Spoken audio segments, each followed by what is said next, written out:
Good evening. It is October 1st, 2025. I now call the Sherborn Board of Health to order at 7:01 p.m. Given this is a virtual meeting, we are required by open meeting law for each board member to announce their presence. We will do so by alphabetical roll call. Daryl, would you like to start? Sure, Daryl Beardsley present. Stephen Constantine, present. Julie Dreyfus, present. Muted. Diana Hook, present. Excellent. Sarah, if you see Rebecca come in at some point in the meeting, can you please interrupt us to make sure we acknowledge her presence, please? Thank you. Before we continue with our agenda, do we have any emergency items that have come up in the last 48 hours that need to be discussed before our next meeting? Right, hearing none. We do have two variance hearings this evening, one at 7:30 and one at 7:50. We have other business, we have chair's business and agent's business. Why don't we, Mark, do you want to start off with some of your topics? You have a Sure. lengthier list. At dealer's Yes. choice, where you want to start. And the first item actually can be taken off the agenda. That was for 24 Woodland. I'm sorry, I just was going to the agenda on my screen here. Even though I have it, I didn't know. 24 Woodland, I was confusing that with another property. 24 Woodland can be removed from under my business. I don't think 24 Woodland is on the agenda tonight. Okay, I'm looking at the agenda that was with the information. So that's good. Thank you, Sarah. Sarah already took it off. I appreciate that. So the next one, I don't know if the owner's here, but 110, 112 North Main Street. We could wait for him to show. I don't know if he's in our audience. Did he indicate he was planning to come tonight? Well, I told him he should be here, but he doesn't have to be here. I was going to update the board on what his response was for the installation of the septic system, and it'd be nice if he was here, but if he's not, we can move on. Yeah, let's hold off then. Okay. And then why don't we 5 Powder House Lane?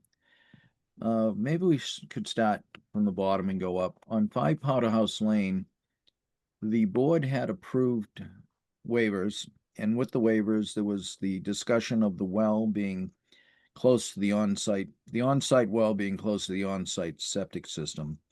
And with that, we were trying to determine procedures and maybe a deed recording for this property. And in doing so, Daryl and I had some discussion on this, on trying to control or trying to oversee the request to have, not request, but the requirement to be placed on a deed recording to have water testing on a regular basis, a yearly basis. I drew most of that information from what would be required if they were selling the property. They would need to do a Title V inspection, and with that Title V inspection, they would need to do water testing based on the proximity of the on-site well to the on-site septic. With that said, it's automatically going to need to be done anyways if they sell the property, and it probably would be advisable that they test their water, as we always advise everyone on a yearly basis, but it would be difficult to follow it, to make sure they're doing that. So that third deed recording that I suggested to use that language could most likely be handled through the Title V inspection process when the property sells. So the consideration was to drop that requirement for that deed recording. The other option I saw is,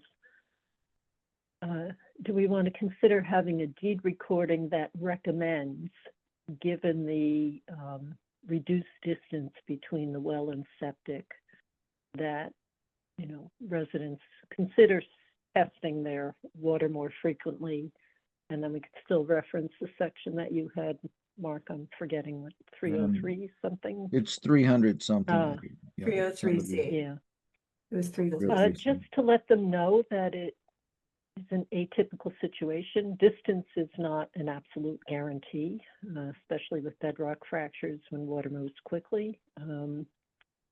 But think there should be a little heightened awareness about that. But without us trying to keep up with, are they doing it, and then try to have enforcement around that, which could also be challenging.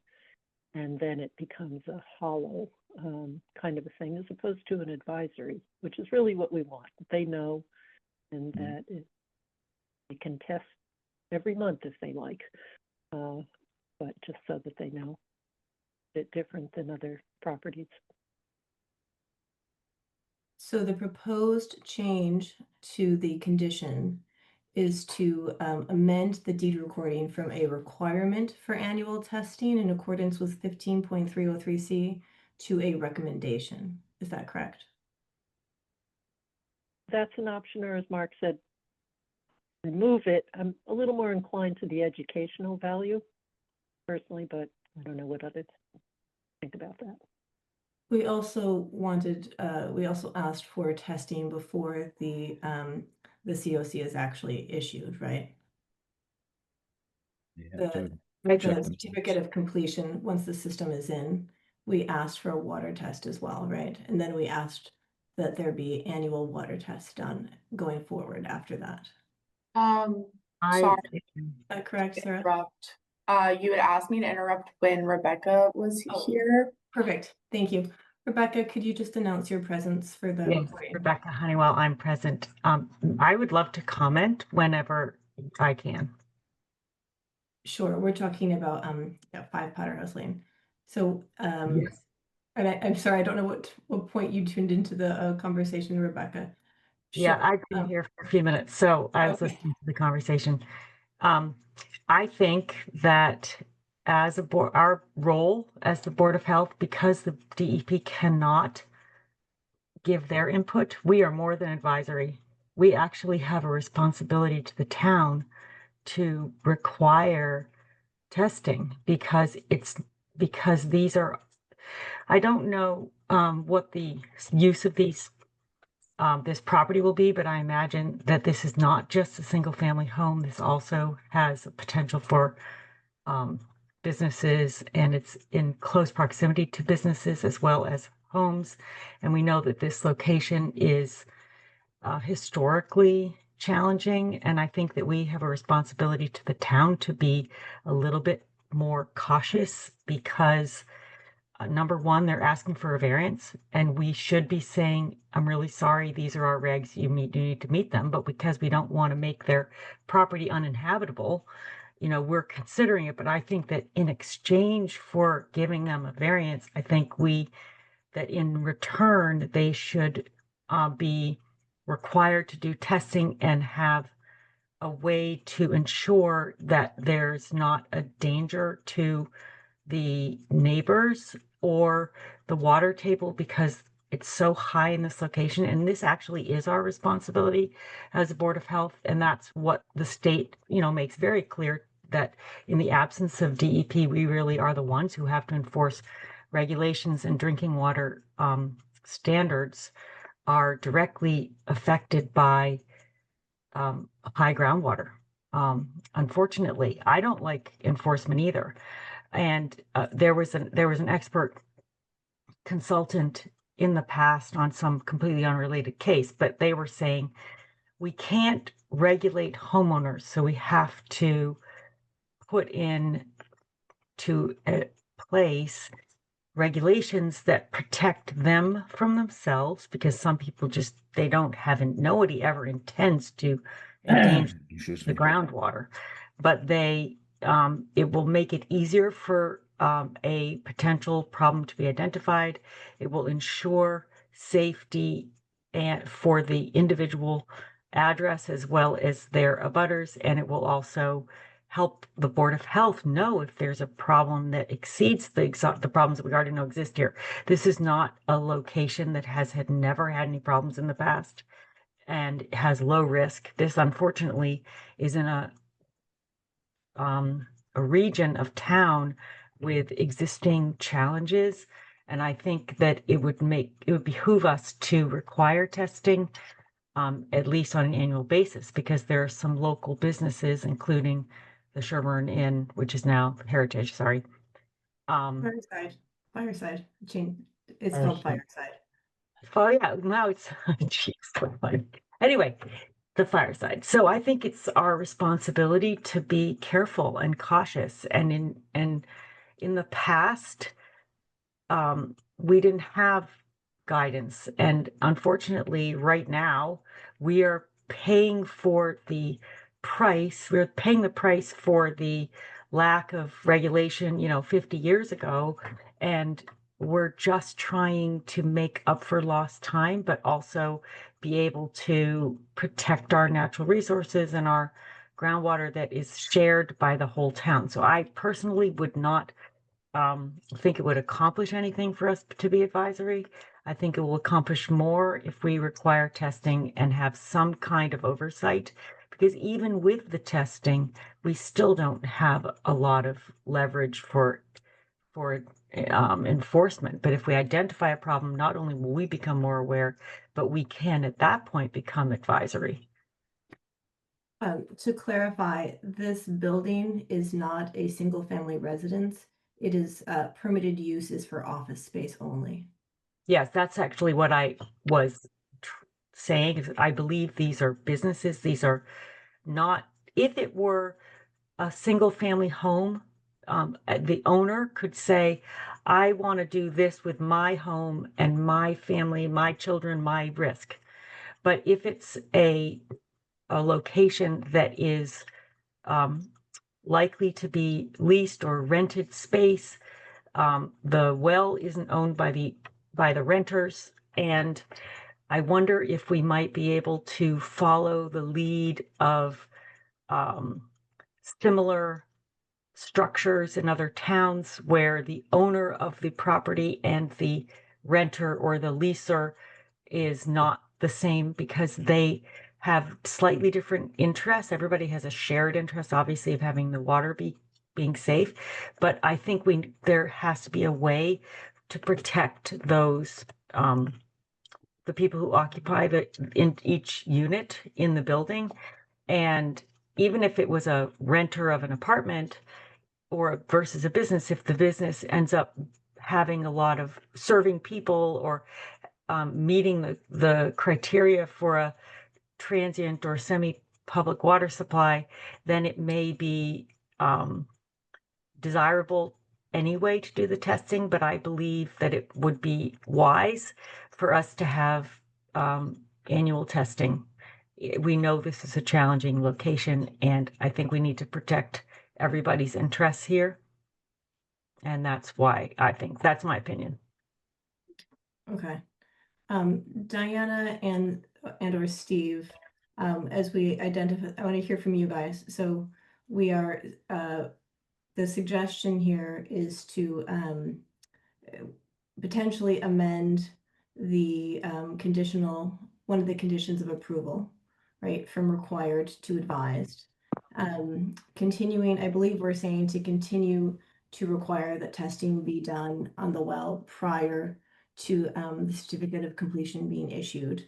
And we've identified that over time, within our department, there is difficulty to both enforce and track this testing annually. So Diana and Steve, whoever wants to go first, let's get your 2 cents. Well, and that's where I have a concern. No, I agree, Rebecca, the quality of water, very important. But if we have a requirement and we can't enforce it, I have a problem with that. But on the and at the same time, I would want both the owner and whoever's going to be renting the business and have their business there to be aware that there are some potential concerns that should be aware of. But I don't want to have a requirement that we can't enforce.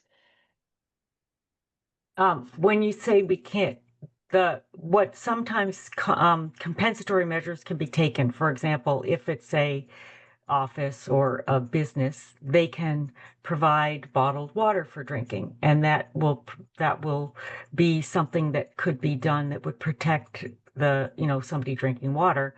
But if we don't know the problem exists, I know that in other towns with private water supplies, with rental units, it's required or that with change of lease, that testing be done. So it's not annually, it might even be more often. I don't know. It would depend. But I think that we in Sherborn, because it's so complicated, and I really don't think people understand sometimes the risks that they take for themselves. I think we should help people to be informed. They can choose to do what they want if it's a private well, but if I were renting a space for my business and I discovered that that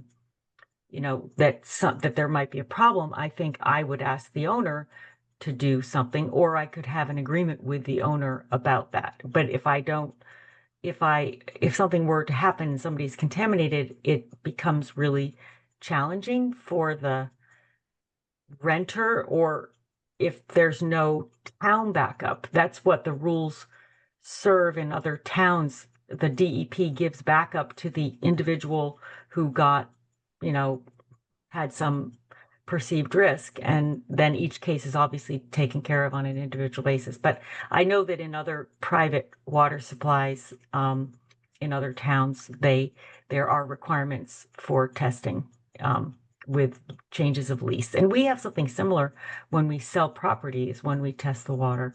So I don't know. I think it would protect the renter or the person with the lease, as well as help the owner to know whether they want to make a change or whether they want to take precautions or include in the lease, here are the risks that you're taking when you come to this property, so you can't sue me if something happens. I don't know. I don't know. In the end, I think having the information is beneficial it's more beneficial for more people. Steve, what are your thoughts? So, yeah, and I know Rebecca brought this up. This property sits right between the two restaurants in town. So it sits right between the Fireside and the CNL. So there's definitely a concern there. The argument that I'm hearing is whether or not we can enforce this. But I think once you get into enforcement, it's like enforcing some kind of a testing going on a yearly basis. I mean, what do you do then? So say if the well at 5 Powder House Lane has some issues with it, then do you get the Fireside to test? Do you get the CNL to test? I mean, and where does it end? And again, how is that mechanism put in place? I can tell you how it's handled in Falmouth, because they've had these issues on the Cape from the Air Force Base contamination. And what they do is they publish reports at an interval that's obviously ordered by the state, and the homeowners are informed, and then each homeowner can put a purification system in their well or can buy bottled water or whatever, but they're not unknowingly drinking the water. They're informed about it. And the system, it's called a system of notification. If you have a system of notification, everybody is informed, and then they can make their own decisions. And that way, no one is withholding information or guilty of withholding information. And unfortunately, a lack of obtaining information isn't always protective. Okay. So it sounds like it would end at a system of notification, and then whatever the neighbors would do, they would do on their own, is what it sounds like. I don't know. It just seems like, again, how do you enforce it? And again, what happens afterwards? System of notification. I mean, again, do lawsuits ensue? At what point does the Board of Health get involved at that point? I can see it being a bit of a slippery slope, but it's how that, I guess I'm only sharing that because we own property in Falmouth, and that's how the state handles it in Falmouth. Right. So I agree, it's a concern. Again, it sits between two restaurants. You want to make sure the water that those restaurants are drawing is good water. And if something were to happen 5 Powder House Lane, there's probably a good chance that it's going to be impacting those two as well. So how do we make sure that either there's a notification or that there's testing that takes place on a regular basis? Daryl, I suspect you're going to clarify the PWS requirements. Yes. And if I could share screen for just a moment, I want to show data that I downloaded last week from the state. I want to be cognizant, we have 8 minutes until our schedule. Yeah, it's going to be, hopefully it'll be quick as soon as I bring it up. I think it's pretty explanatory, but while that's happening, okay, hold on. Let me just get this.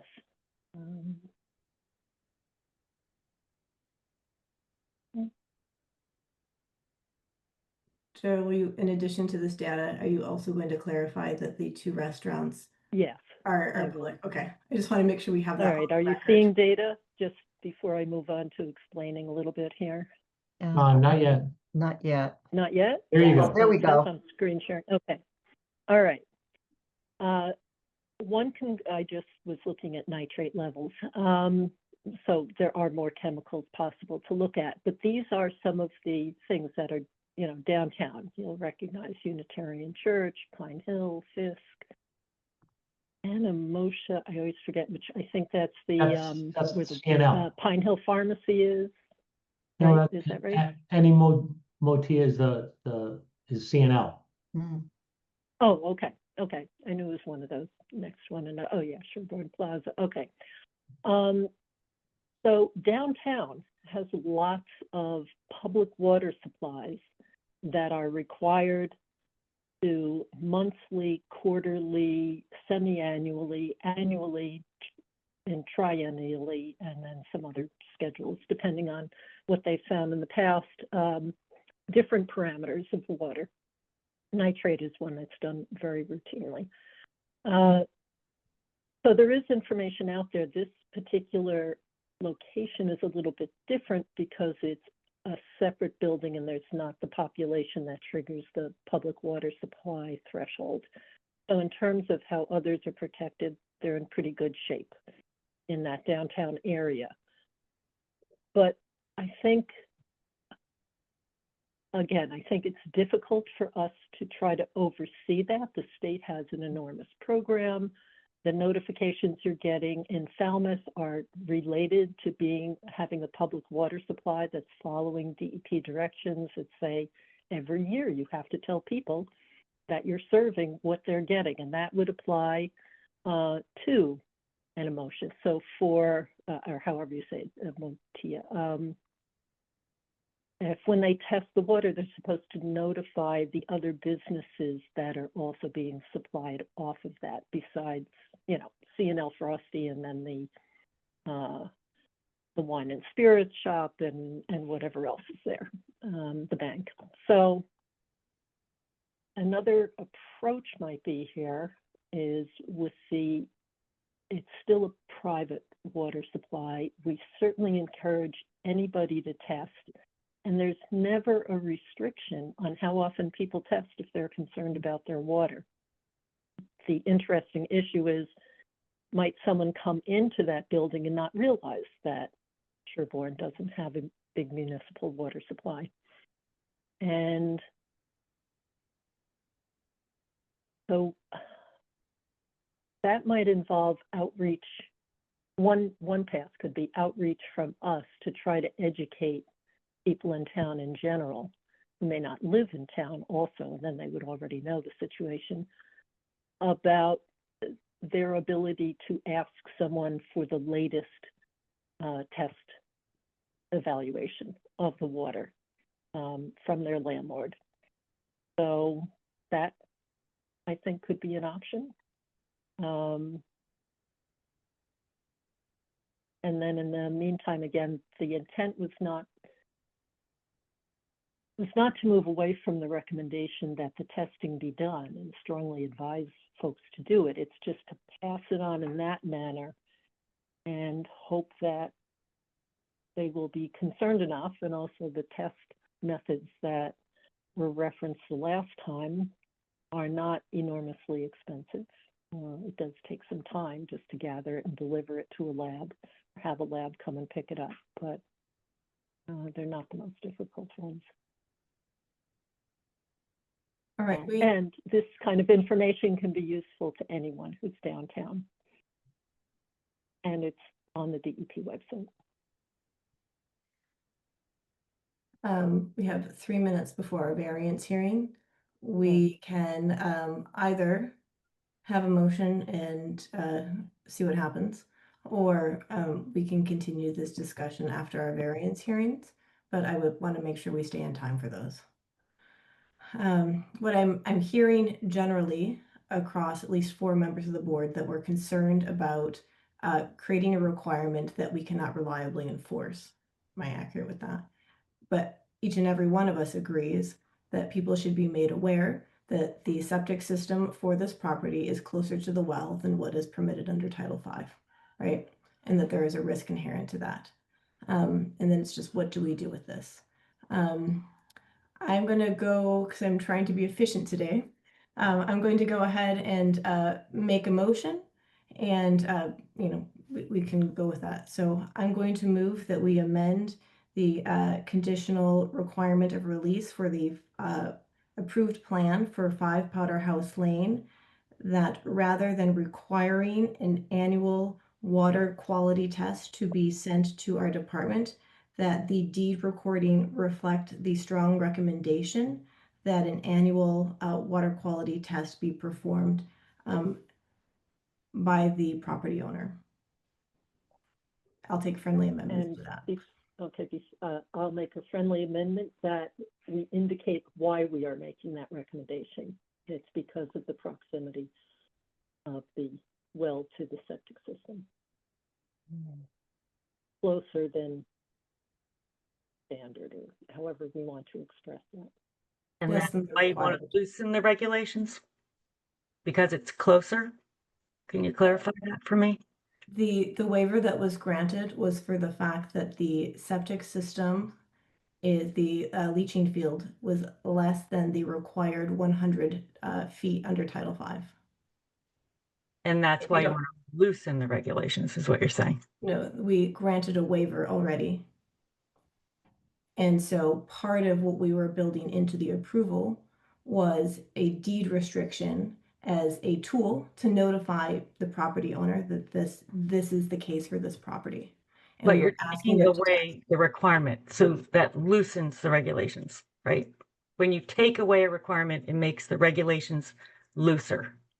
So we're Take away which We were, requirement? we're not we are not going to re-adjudicate the waiver that was already granted.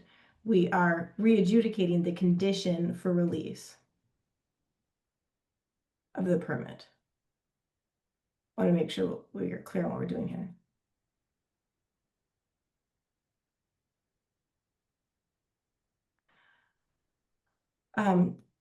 That was a friendly amended motion. Does anybody want to move that? I'll move it. Does I'll anyone want second to? it. Okay. Do we have further discussion, and is everyone clear on what the motion was? Okay. Why don't we go ahead and vote then? Go ahead, Daryl. Daryl Beardsley, aye. Steve Constantine, aye. Julie Dreyfus, aye. Diana Hook, aye. Rebecca Honeywell, nay. Okay. It is now 7:30. So that concludes that order. It is now 7:30. I would like to open the variance hearing for 26 Stony Brook Road, owned by Marjorie Freeman. The engineer of record is Eric Dickinson, and we know that all of the green cards were received for this property. How are you today, Eric? Good. How are you guys? Good. Do Good. you want to be the screen sharer of the plans, or would you like us to do that? I can do it if I can. If it works, I'll try Sounds it. good. All right. I am on standby, ready to go if required, but I don't have the actual variance letter in front of me, so, but I do have the plans. Okay. Let me see. There we go. You see that one? There it is. Yeah. Okay. So this is 26 Stony Brook Road. What we have here is it's a failed cesspool in the backyard.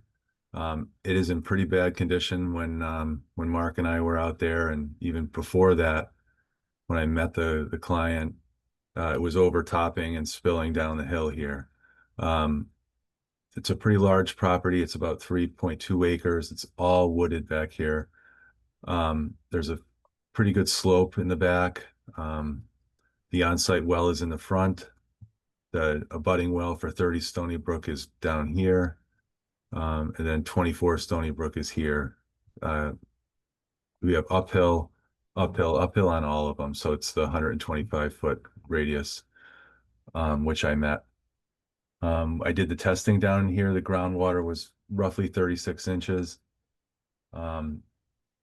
which is pretty common in this area. I designed a trench system. It's a 4-bedroom, but the homeowner wants the ability to potentially construct an ADU in the future in this shed area right in here. So they just wanted to have the capacity. I should mention that I did do a save as on this plan, and I did notice that my cover over the trenches is 9 inches. It should be 12 inches. So instead of 78.8 and 79.6, it should be 79.8 is the minimum. We can do that in a pre-construction meeting. Hopefully, if you guys agree to that. The only variance that I'm seeking is the 5 foot to groundwater. Everything else I complied with, this local and the state. As I mentioned, we found groundwater at 36 inches of redox, so we did not achieve that requirement. I know it's a discussion item lately, but on both plans, this one and the upcoming one, I'm calling out for a 2-to-1 wood chip covered slope. After some discussion with Mark, I think that the best approach is to maybe plant this with seed and cover it with wood chips, so then the grass will come through in the spring if it was to be constructed now, which I hope it will due to the failure. That's about it with this one. It wasn't there wasn't a lot of variances. I tried to comply with everything locally and state.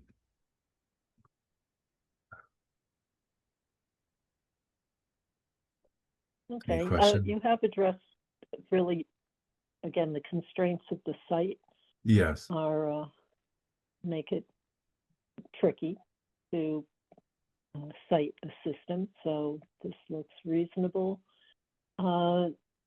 On the wood chips, I like the idea of the grass going underneath. I can see, I assume the desire is to try to get this in before a hard freeze. Is that Correct. the idea? So it would be not growing season, so the chips might help preserve the integrity of the surface Yeah. during rain events or something, and then to have something ready to grow would be nice. This is a really minor point, but on the right side, where you're showing the slope, it mentions bark mulch, which is not radically different than wood chips, unless it's the kind of okay. bark mulch used for landscaping that sometimes, depending on what kind you get, may have pesticides in it to actually suppress weed growth. So Okay. Wood chips would be a friendlier, easier thing to relate to, and it matches up with what you have on the other side of the plan, which does Okay. the wood chips. So does that make sense? Yeah, good catch. Yeah. So just because there are those different types, that point of spreading them is to smother or kill off anything else that might grow up. Okay. And just to clarify, Eric, the slope along the long side of the distribution lines that is going down with the wood chips, beyond that is forest. Correct. Yeah. So this is the actual woods line now. Okay. So there are going to be some trees cut in there. These Okay. X's. Yeah. So they're already going to be extending pushing back their forest line, extending Right. their yard, which I'm sure is going to feel like a significant change for this property owner. I can appreciate that. So they Right. really are not interested in having to maintain even more yard, is what I imagine. Right. Yeah. Okay. And the top of the system will have loam and seed. Yeah. It's just, Yeah, yeah, that just the makes sides. Yep.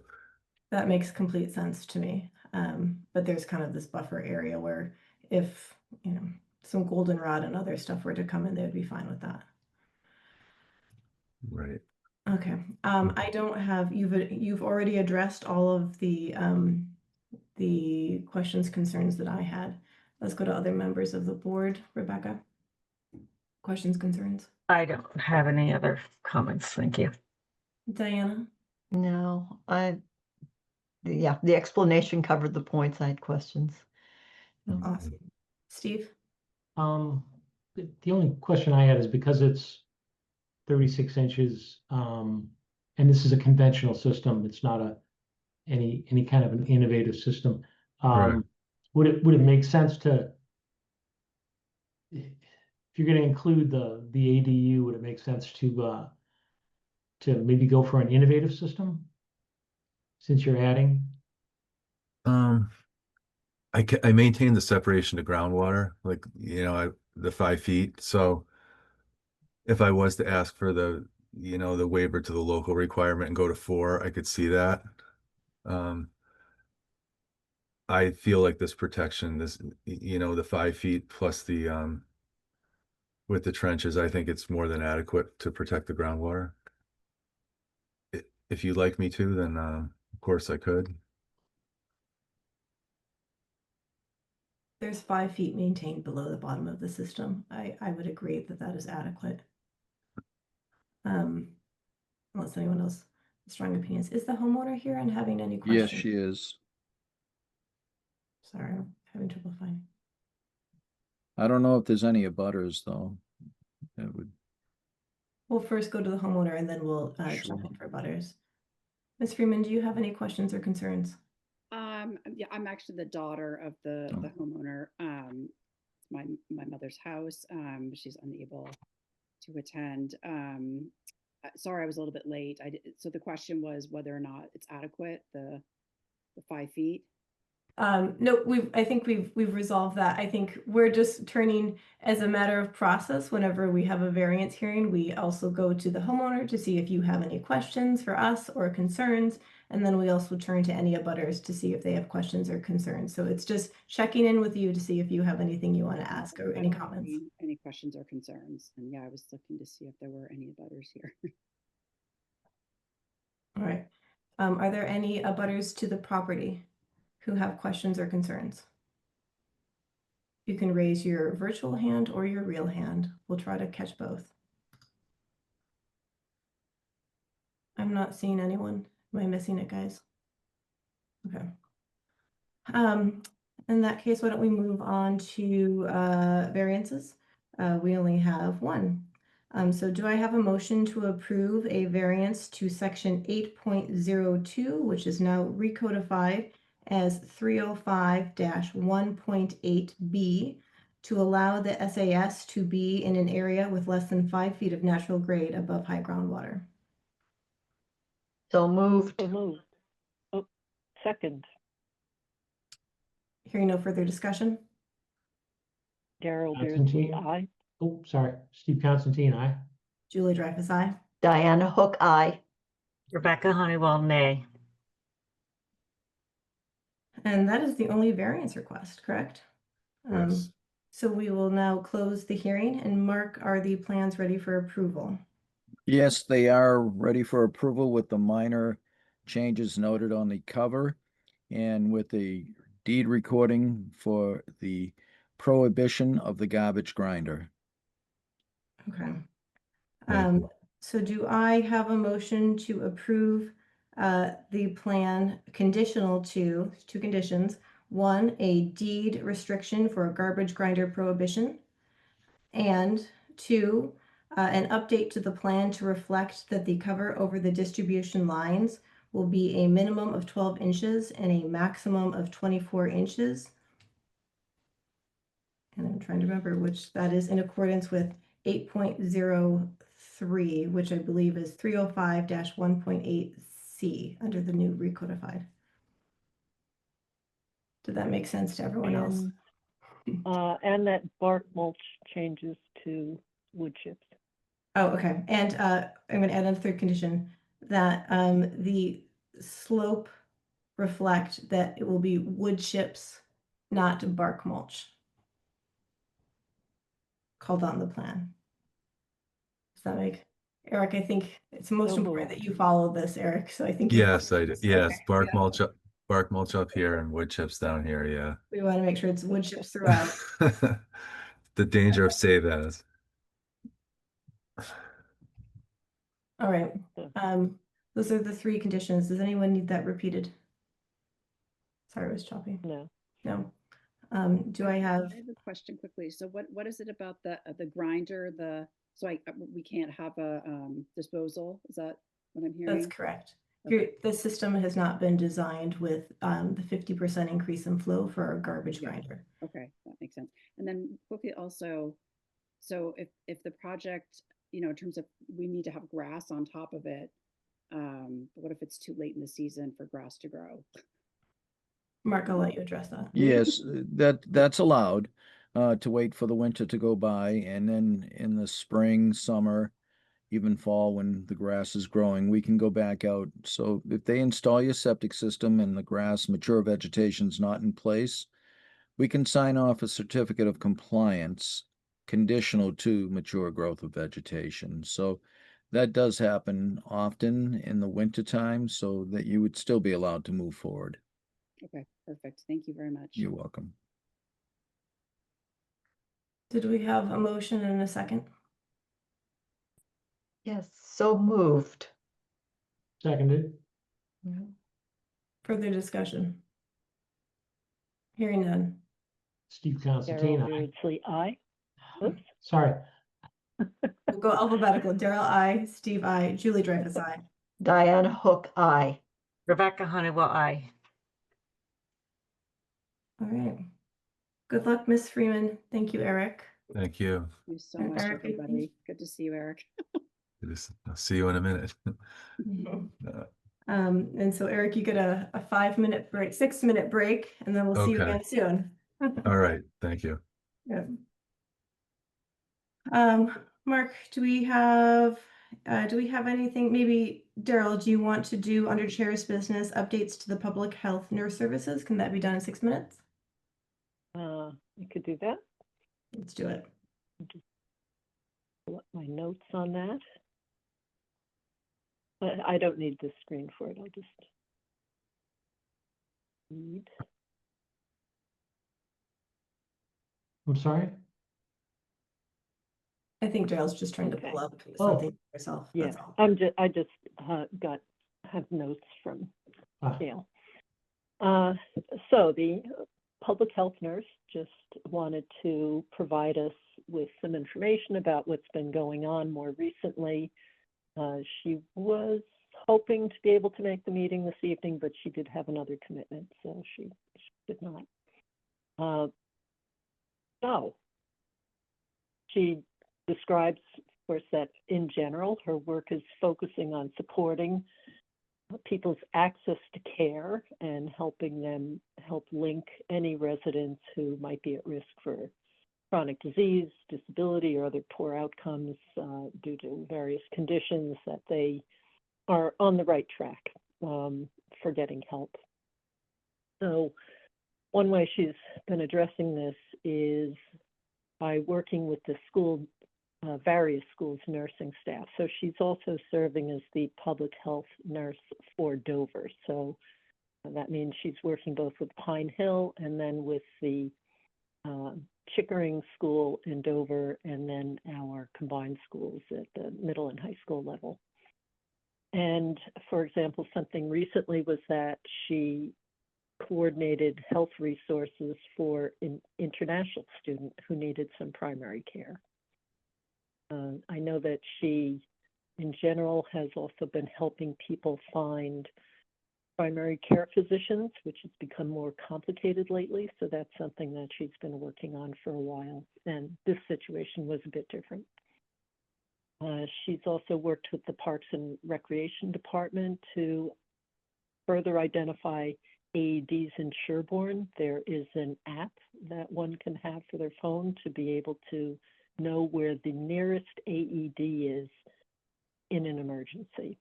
And that is something that obviously extends beyond the borders of Sherborn.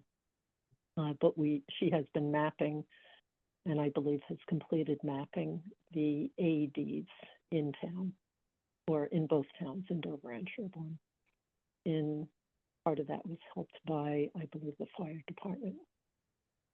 She taught the hands-only version of CPR, which doesn't involve the breathing part of it, which a lot of people are more comfortable with. She taught that to COA members in July. She had 15 people there, and she's planning more related sessions on that. She's done blood pressure screenings in partnership with the Council on Aging. And of course, keeping up to date with the daily monitoring of incidents of illness and infectious diseases through the State Department of Public Health database called MAVEN. And let's see. Was there a flu clinic? She did work on something where someone was possibly needed a rabies vaccine and helped them with that. She's done joint home visits with the Council on Aging to manage health issues at people's homes. She's partnered with the Pine Hill Pharmacy to support homebound residents with getting flu vaccines. And in May, she received certification of mental health first aid for adults. And she's completed many other training modules overall during her time through the shared services program that we're in with Needham, Medfield, and Dover. There is an easier level of access for all Board of Health staff for training on a wide variety of topics. That's a high-level overview of what she's doing. Great. It's really great to have her. I think she's been a tremendous resource. And everyone that I've talked to who has interacted with Gail has said what a pleasure it is to have her working in our community. So I think we're very fortunate that we have this through shared services. Yeah. Any other comments? I'm killing 1 minute until we start at 7:50.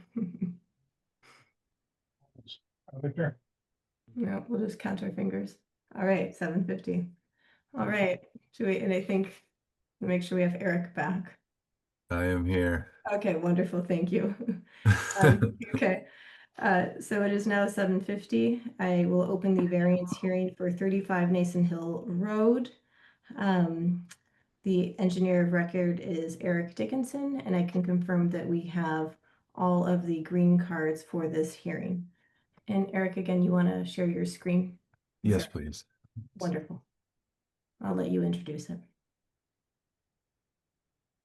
Okay, good evening again. I can see the homeowner here. I'm Eric Dickinson with Civilized Solutions. This is 35 Nason Hill Road, very similar to the last one that I just did, except not adding bedrooms. It has a failed septic system.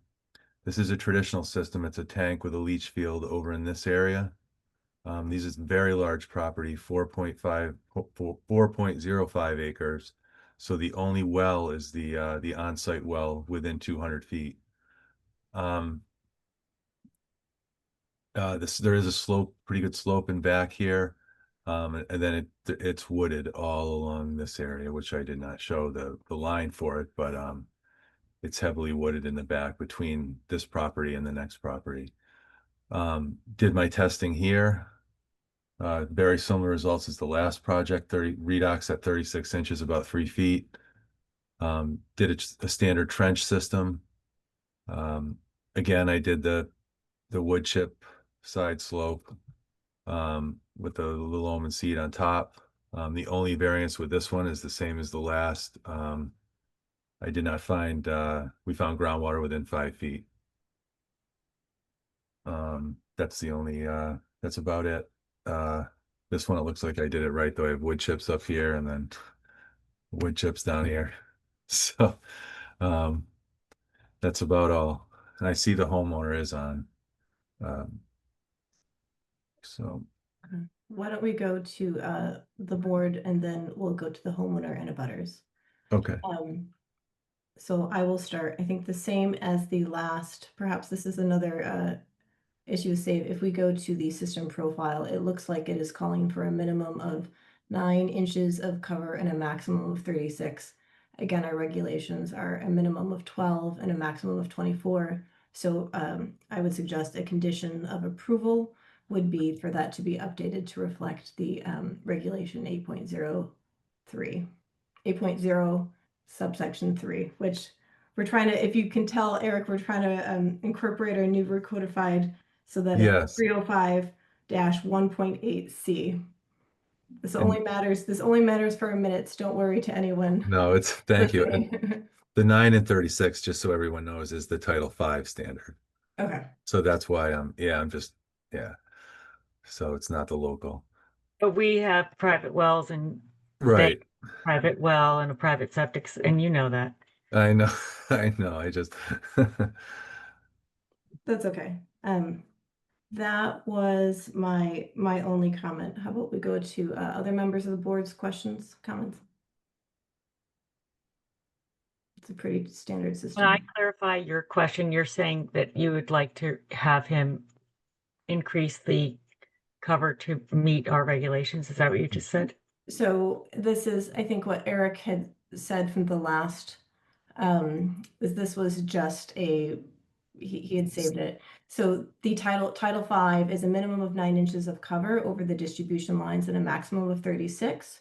In Yeah. our regulations, it's a minimum of 12 inches and a maximum of 24 inches.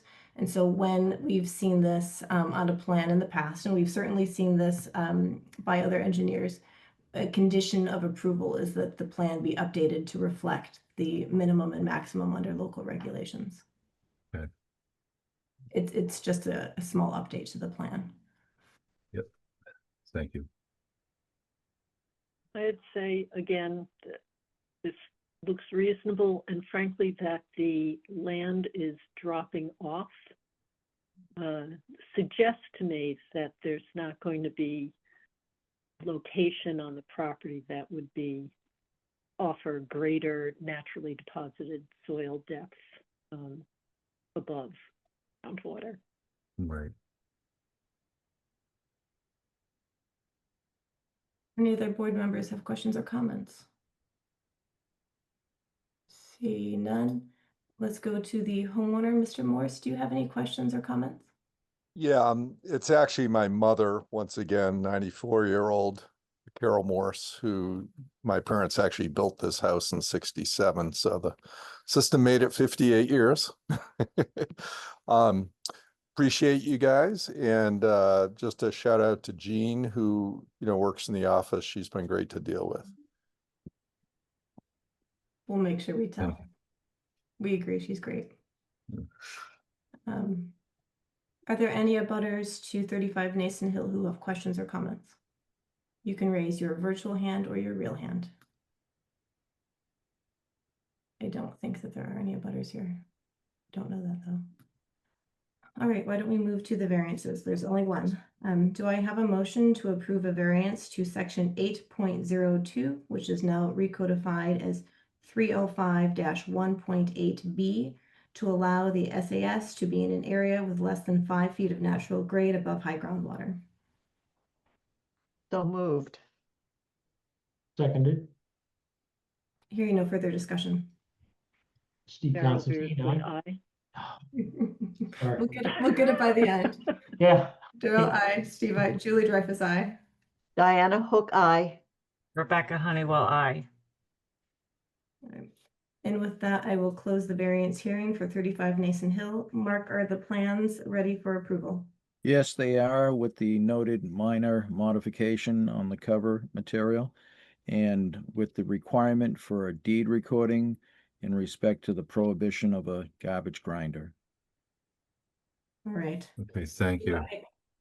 Do I have a motion to approve the plans conditional to one, a deed recording for a garbage grinder prohibition, and two, an update on the plan to the system profile to reflect the local regulation of 12 inches of minimum cover and 24 inches of maximum cover in accordance with 35-1.8C. So moved. Seconded. Hearing no further discussion. Carol Beardsley, aye. Steve Constantine, aye. We got it, guys. Julie I got Driver, it. aye. Diana Hook, aye. Rebecca Honeywell, aye. Wonderful. Thank you so much, Eric. Okay, thank you. Good luck, No, Mr. Morse. Thank no you. more Good luck to save your as. mother. All right, take care. Thank Good you. night. Have a good night. Good night. All right, excellent. Do we want to, I like checking things off and closing them out. We have one more item under chair's business. Julie, just if I may, Yes. I don't know if he's still Oh, here. do we have a, Yeah, We Keith had Lewis is Keith here.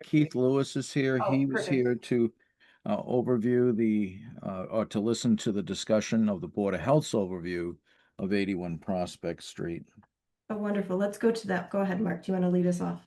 So yes, this is a project that already has an approved replacement septic system, and they're in a situation right now where they found that they would rather replace the septic system after the work is done. Their work is to not redesign, but to redo the house. And that's one issue, is can they put the septic system in after the house is renovated?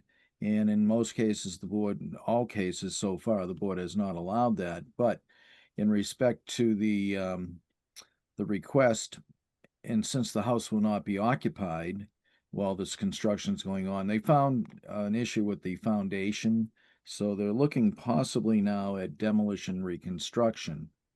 And normally demolition reconstruction, they're required to install the septic system prior to the demolition reconstruction and tie it into the house and get a certificate of compliance. We have seen a few waivers to that based on the condition of the house. So that has been maybe one or two issues where that has been allowed. But in discussion with Keith, there was the discussion that we want to maybe look at a condition where the septic system is the present septic system is decommissioned, so that no one could utilize that house until the new septic system's in. So that is one request being made. And the other request is related to the room count.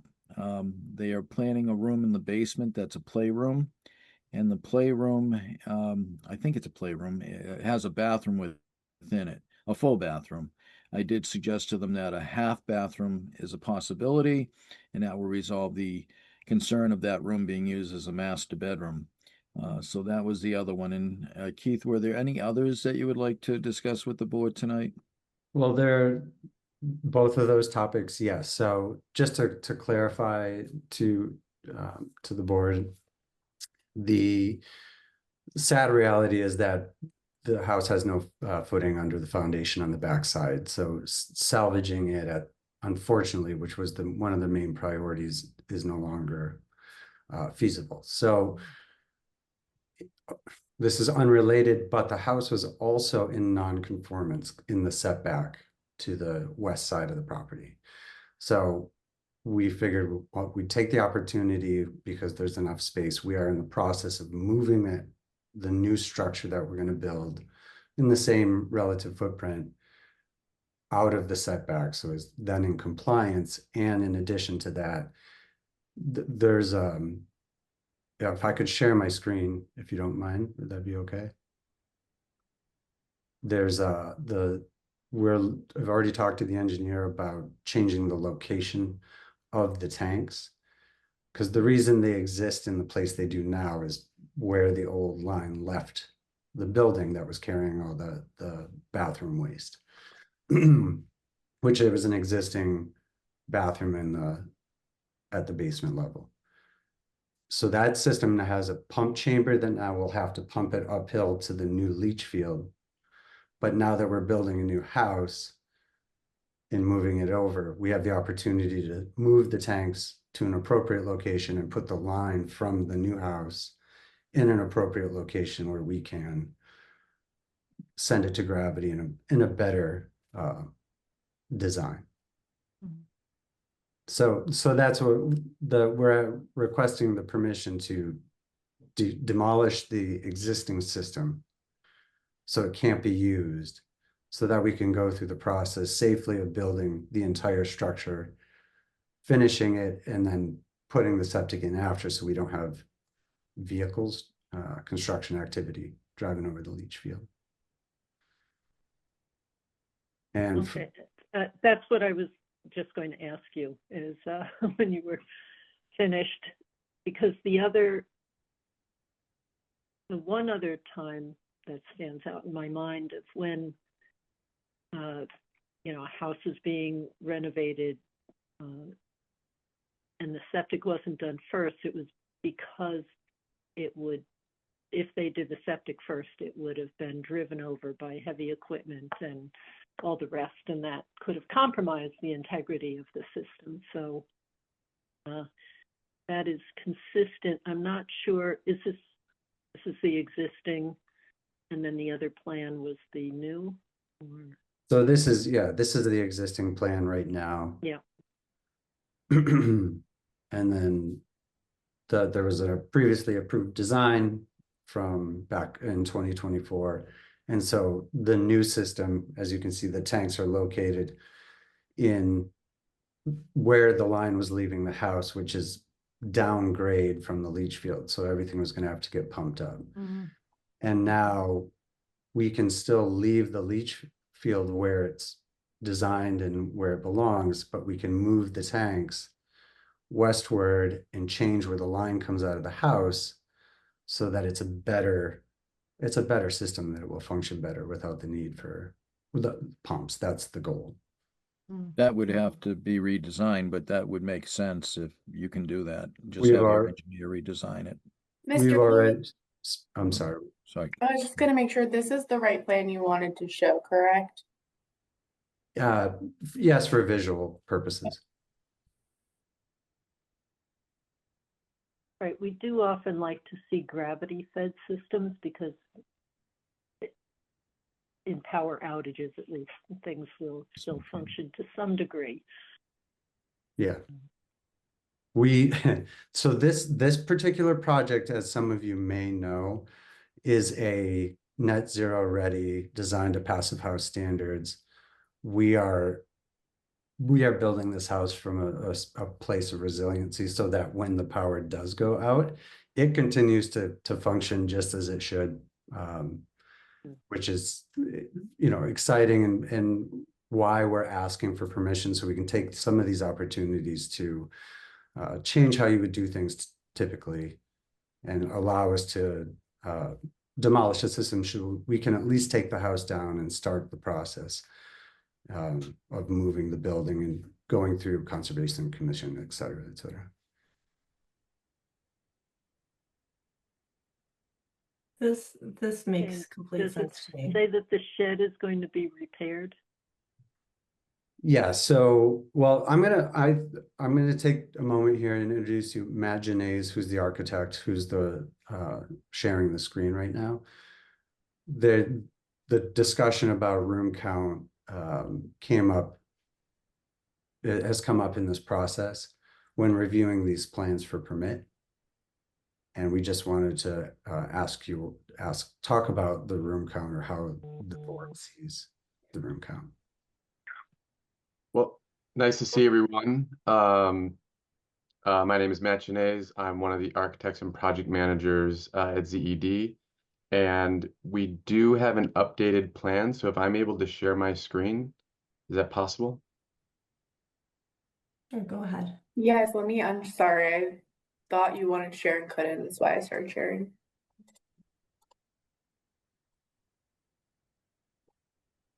Go for it.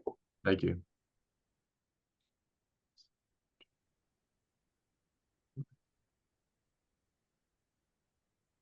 All right. I think you should all be seeing my screen with some red and blue. Mhm. All right, perfect. So basically, at basically the proposed layout of the site is going to be basically rebuilding the house, and it'll be pretty much a very similar footprint to the existing house. The homeowner, enjoys the existing house and the way it's laid out.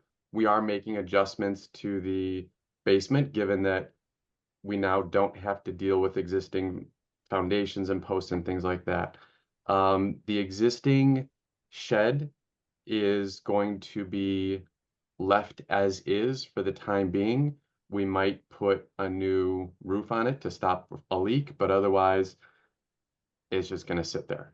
And then we are proposing a new accessory building that is a combination of a garage space and workshop space.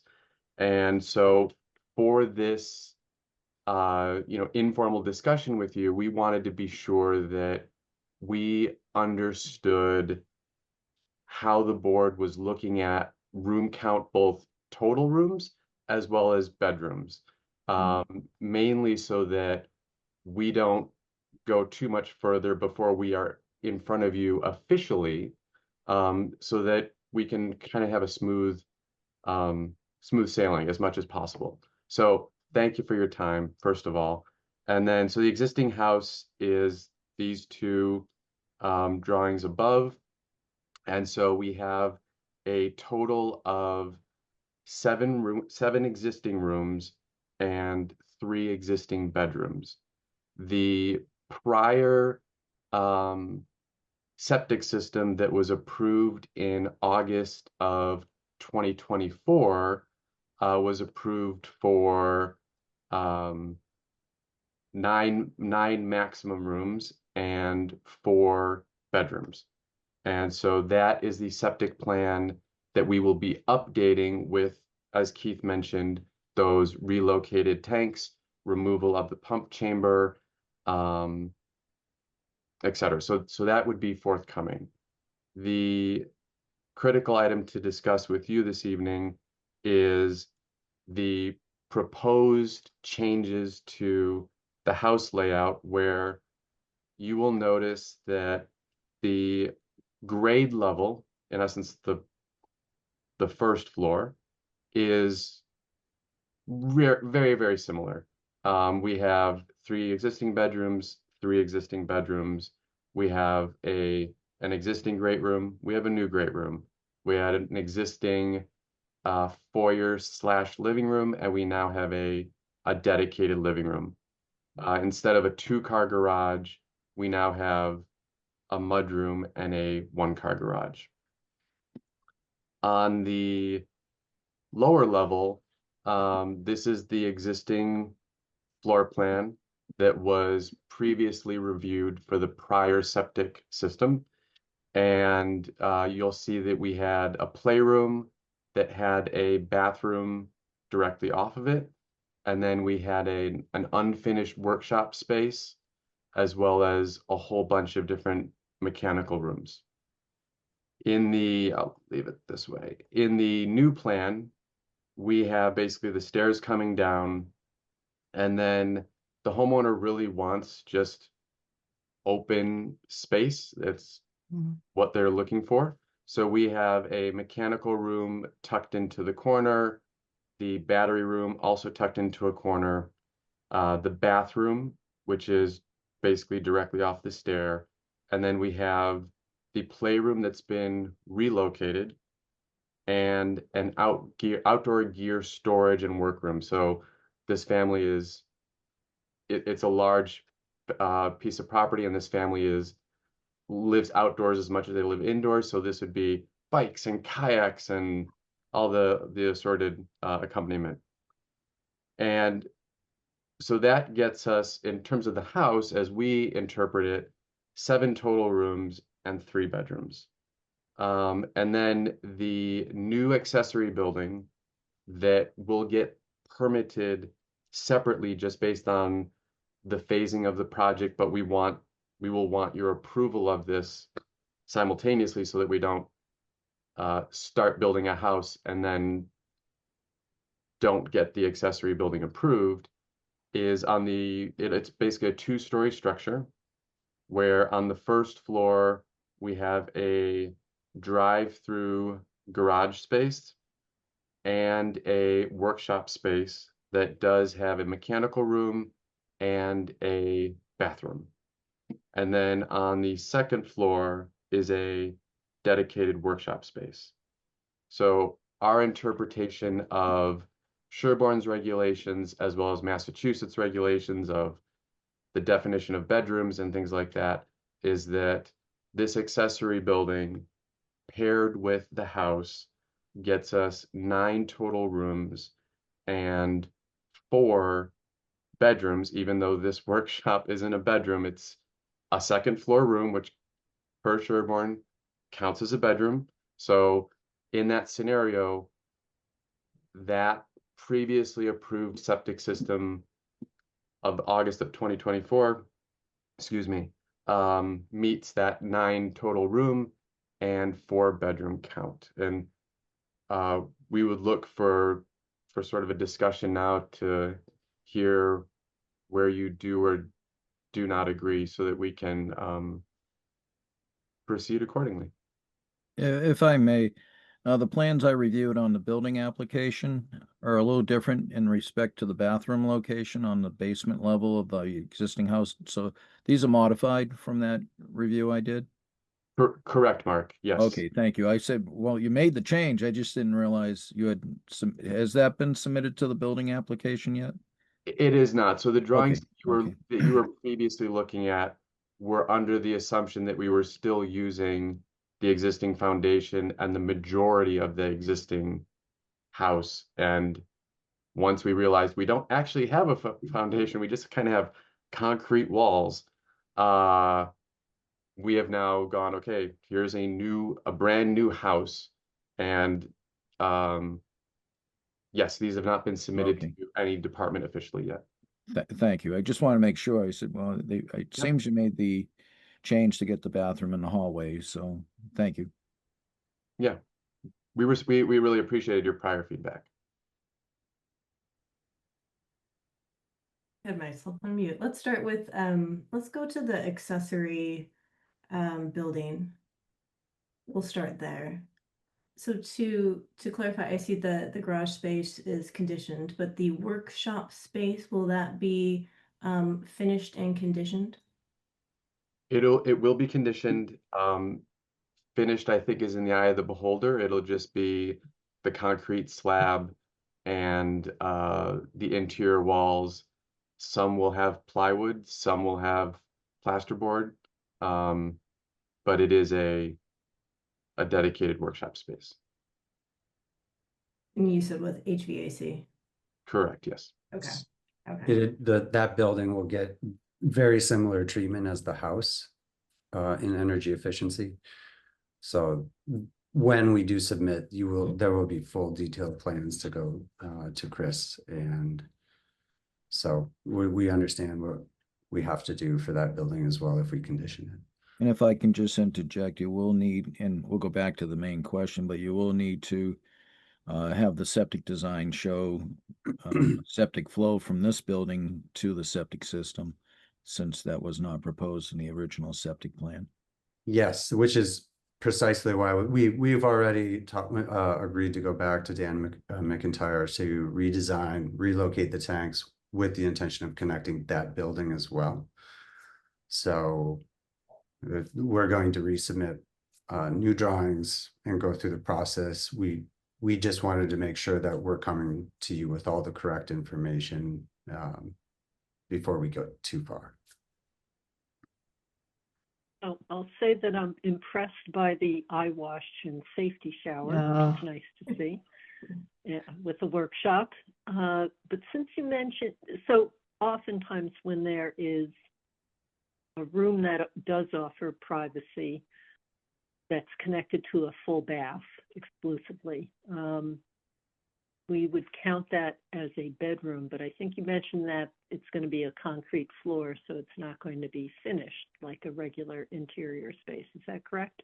Correct. Both of the homeowners Okay. are engineers, so these workshop spaces are going to be dedicated to, for better or worse, work that they bring home from the office, as well as their personal projects. So, Okay. yes, that is why there is, yes, a shower, but it is intended for, in the scenario of an accident, they can take care of things. Okay.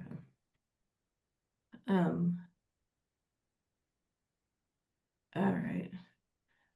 And I'm not sure, Mark, if I've seen anything quite like this, where the second floor,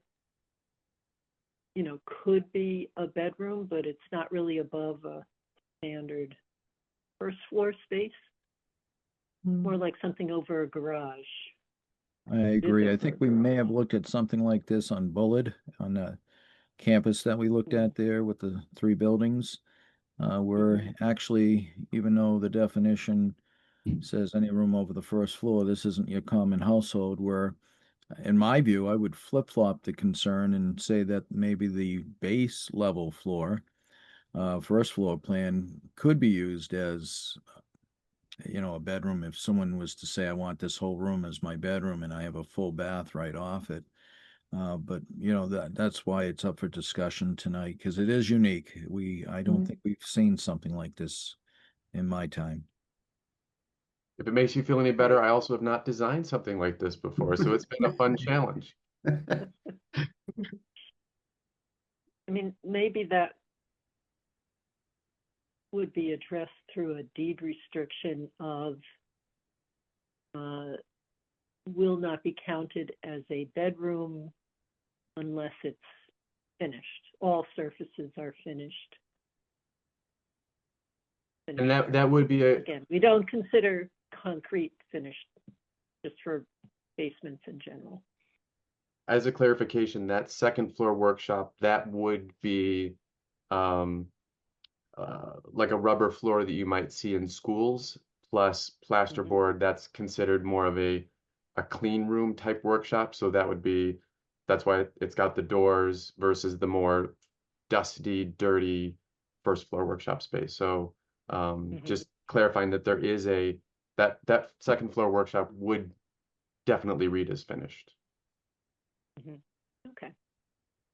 But the first floor wouldn't, and it might, what we do deed recordings for is to alert primarily future owners about how that room is regarded, because we get a lot of people who come in surprised that they can't finish off a space that existed because then it surpasses the septic criteria, sizing criteria. Understood. Yeah. Because otherwise that workshop space, I definitely would, given that, I mean, it's hard. This first floor, there's the full bathroom, it has the HVAC, but it's otherwise, really not finished space.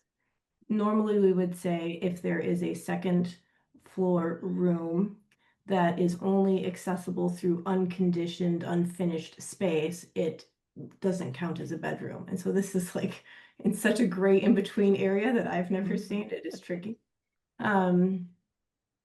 Although, how many rooms are we up to right now? I've lost track. Yeah, we might not even be a room. Well, I think so the house had 7 and this would make 9. And so we're still within the 9 required under the 4-bedroom system. So in some ways, Daryl, I guess the deed recording isn't necessary because I think we had 3 bedrooms in the house. Why don't we go to the... Except that the full bath attached to that quasi unfinished room, the workshop. But if they have a 4-bedroom system and 3 beds in the house. Yeah, They would only need to come for a deed Right. recording as if they were going to add on in the future and wanted us to not count that as a bedroom. yeah, true. But let's, because this is the first time we're seeing this, Matt and Keith, so we're usually we've looked at things and thought about them a little bit ahead of time, and this is fine, but that's why we need you to zoom up. So yeah, it looks like we have 3 bedrooms in the main house. So which is why I think we might not even need that deed recording in the accessory building. And is bath 03, is that, that have a shower stall in there? It does, yes. It does. Oh, okay, that. Mm, But is that in a hallway? Yeah. It kind is, of yes. So weird. there are no, there's no wall between this workroom, gear room, and the open stairs to the first floor. And there's also no separation between the playroom and this common hallway. Okay. And the storage room here for the outdoor gear will it have HVAC and finishings or completely unconditioned, unfinished? The entire house is wrapped in exterior insulation, basically airtight. It is conditioned space. And this room would receive the same flooring as the playroom and the hallway, which would be again that for lack of a better definition, it's a thin rubber flooring that gets adhered to the concrete or a subfloor.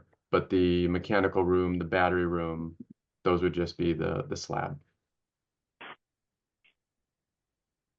One thing we have considered with some other properties in the past is that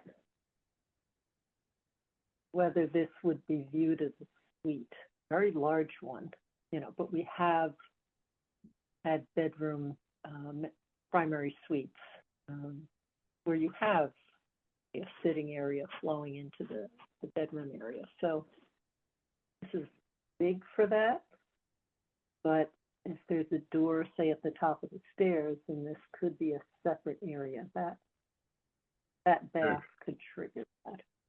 Yeah, so the stair is an open stair. So it's just all the way up. correct. It's just a railing to the great room, an open railing. You go down and then you're in this space. That way one person can be up cooking dinner and screaming at the other person in the gear room that stop with the hobbies or whatever it might be. Okay. Out of curiosity, does that also have air circulation advantage? Oh yeah, it's a state-of-the-art ERV system. So it runs 24/7 and is constantly exchanging fresh air and exhausting stale air. And I think, Daryl, what you may have also been getting to is this homeowner, despite that ERV system, is looking to create that passive stack effect. So yes, they'll be able to, open up the sliding door and allow that cool air to just pull up at night through the first floor. So.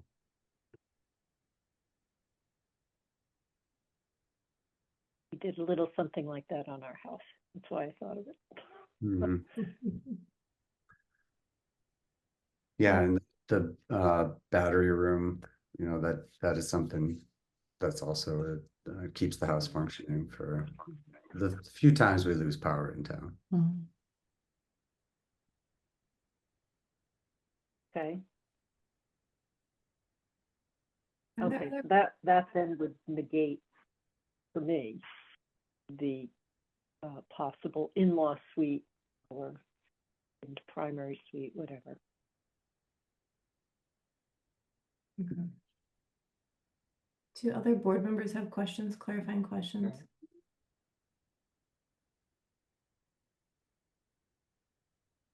I'm not saying, please just speak up for the rest of the board, since this is an informal discussion.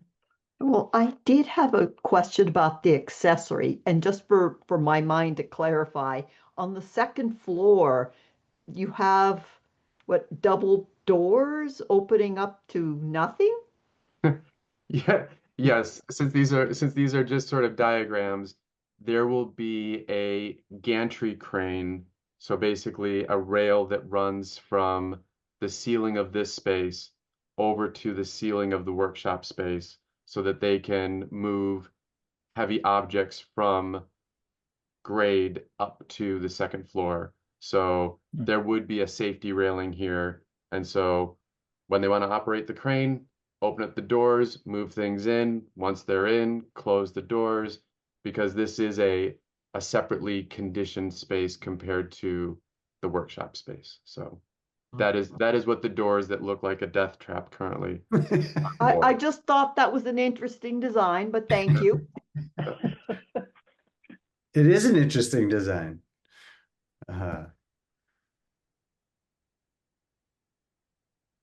Okay, I'm sure, given the thought that's gone into some of these features, that they are aware of this, but they should certainly not dump anything into their septic that might be being waste generated in their workshop.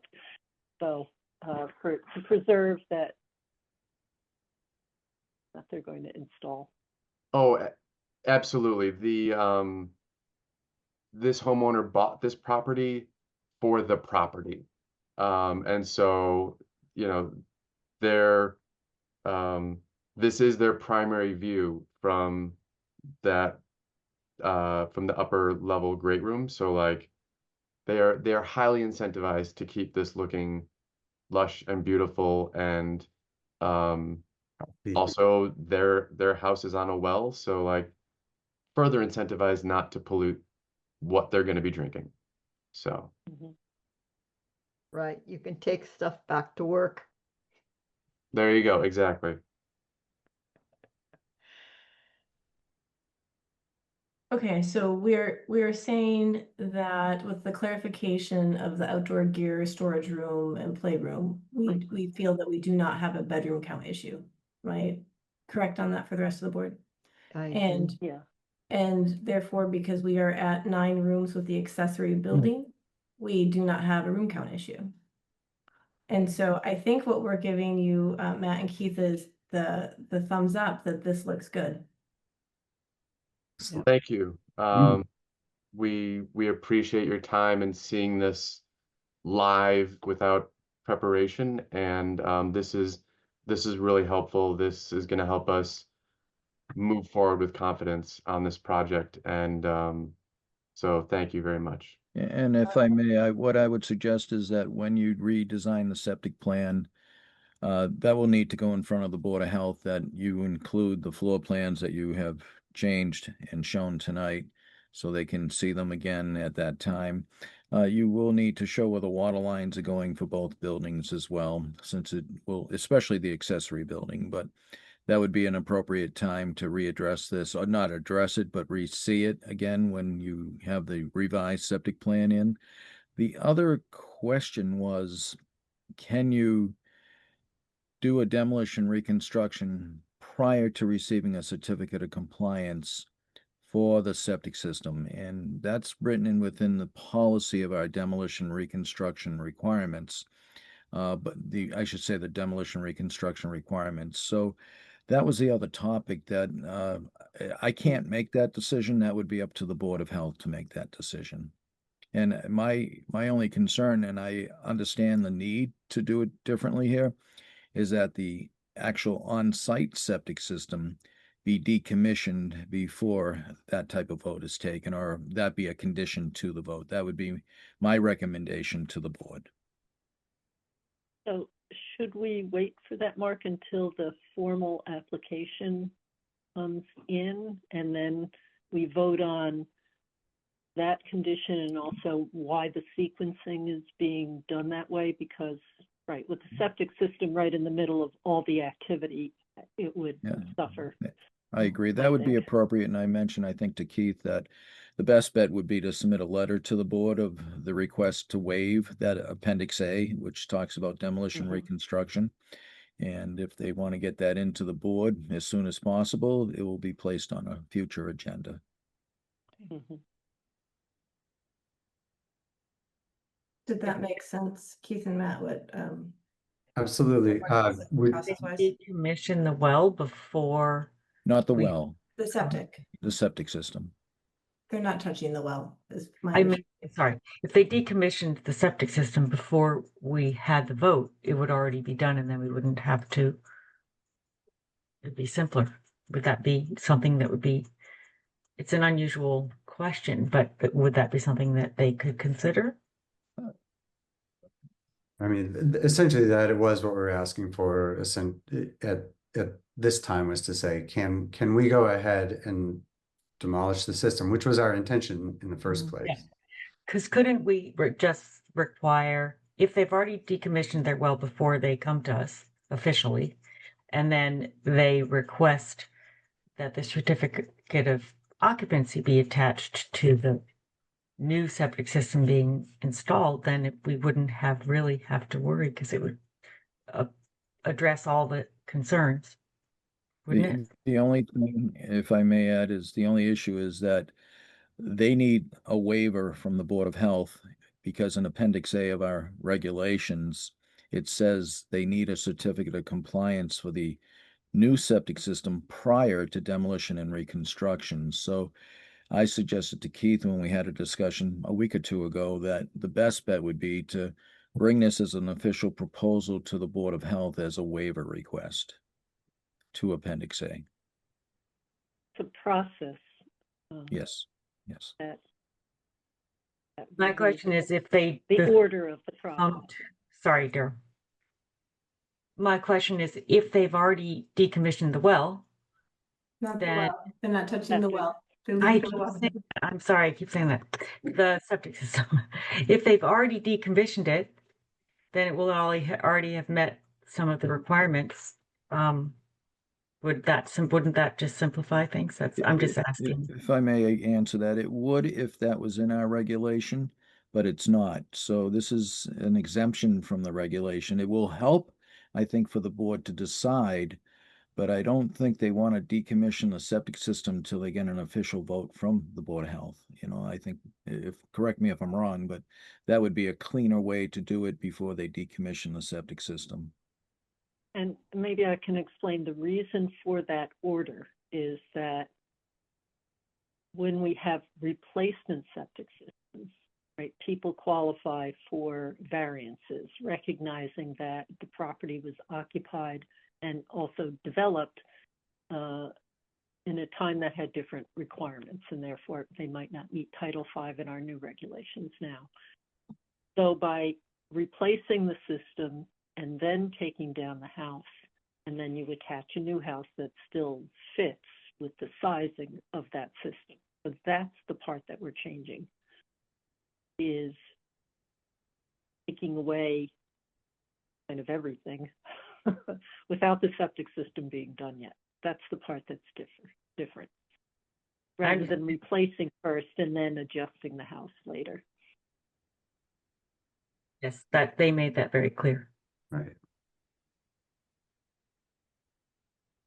The rules certainly make sense in a renovation where somebody could potentially live in that space while you're renovating, where there's no building to live in this case, right? And we're going to build in kind, essentially.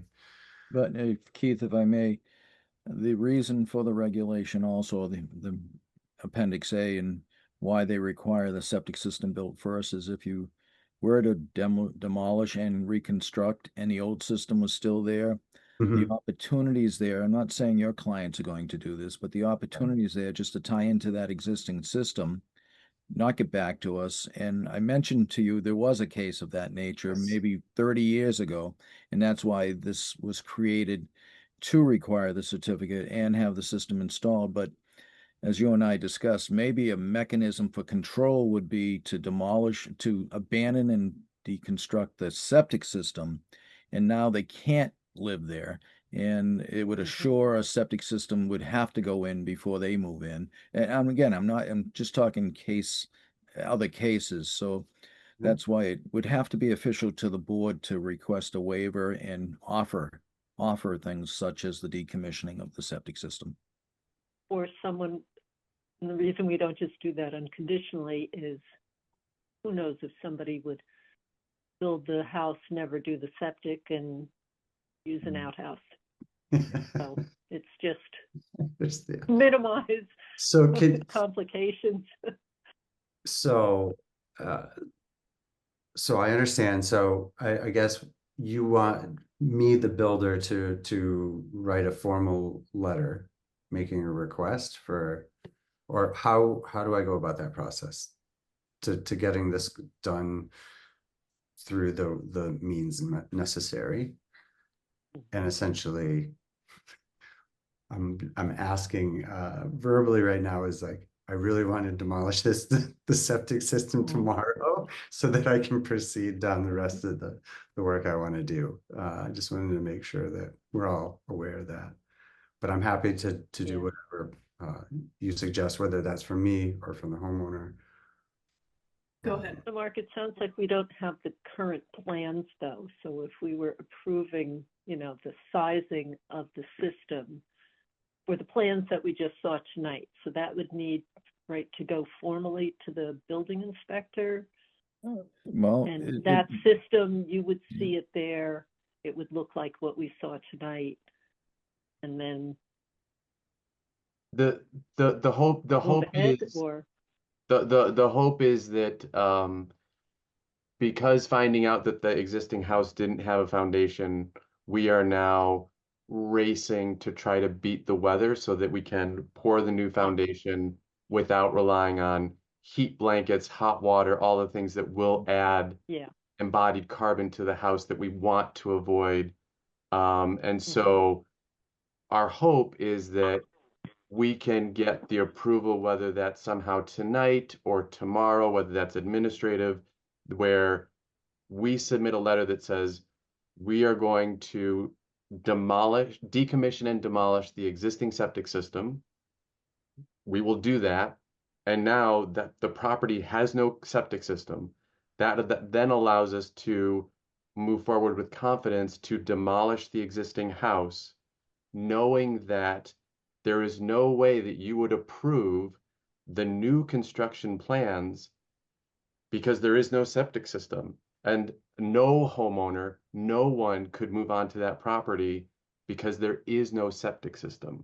So therefore, the new septic system gets submitted with the new construction plans, which won't really be ready for another 4 weeks. And so if Keith can, in that meantime, demolish the septic system with your blessing, and then thereby confidently demolish what's left of the existing house, we'll be ready to go the minute we get your approval on the new septic system and Chris's approval from the New building inspector's department. So that's really what we're asking tonight, of how to achieve that. I think it's that would be at your risk. We don't say you can't abandon your septic system. That would be at your risk, but now you're dealing with a property that has no septic system, and that is a value to you at this point without an official vote from the board. Because if you had no septic system and the board decided we're not going to let you take that process, you need to build a new system.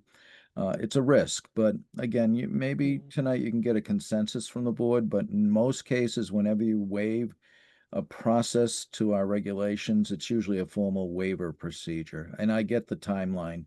I'll let the board speak, but you are taking a risk if you demolish that septic system without the final vote of the board. And I'll wait to be that's what I was worried corrected. about. Say we all changed for some reason overnight. Is that something where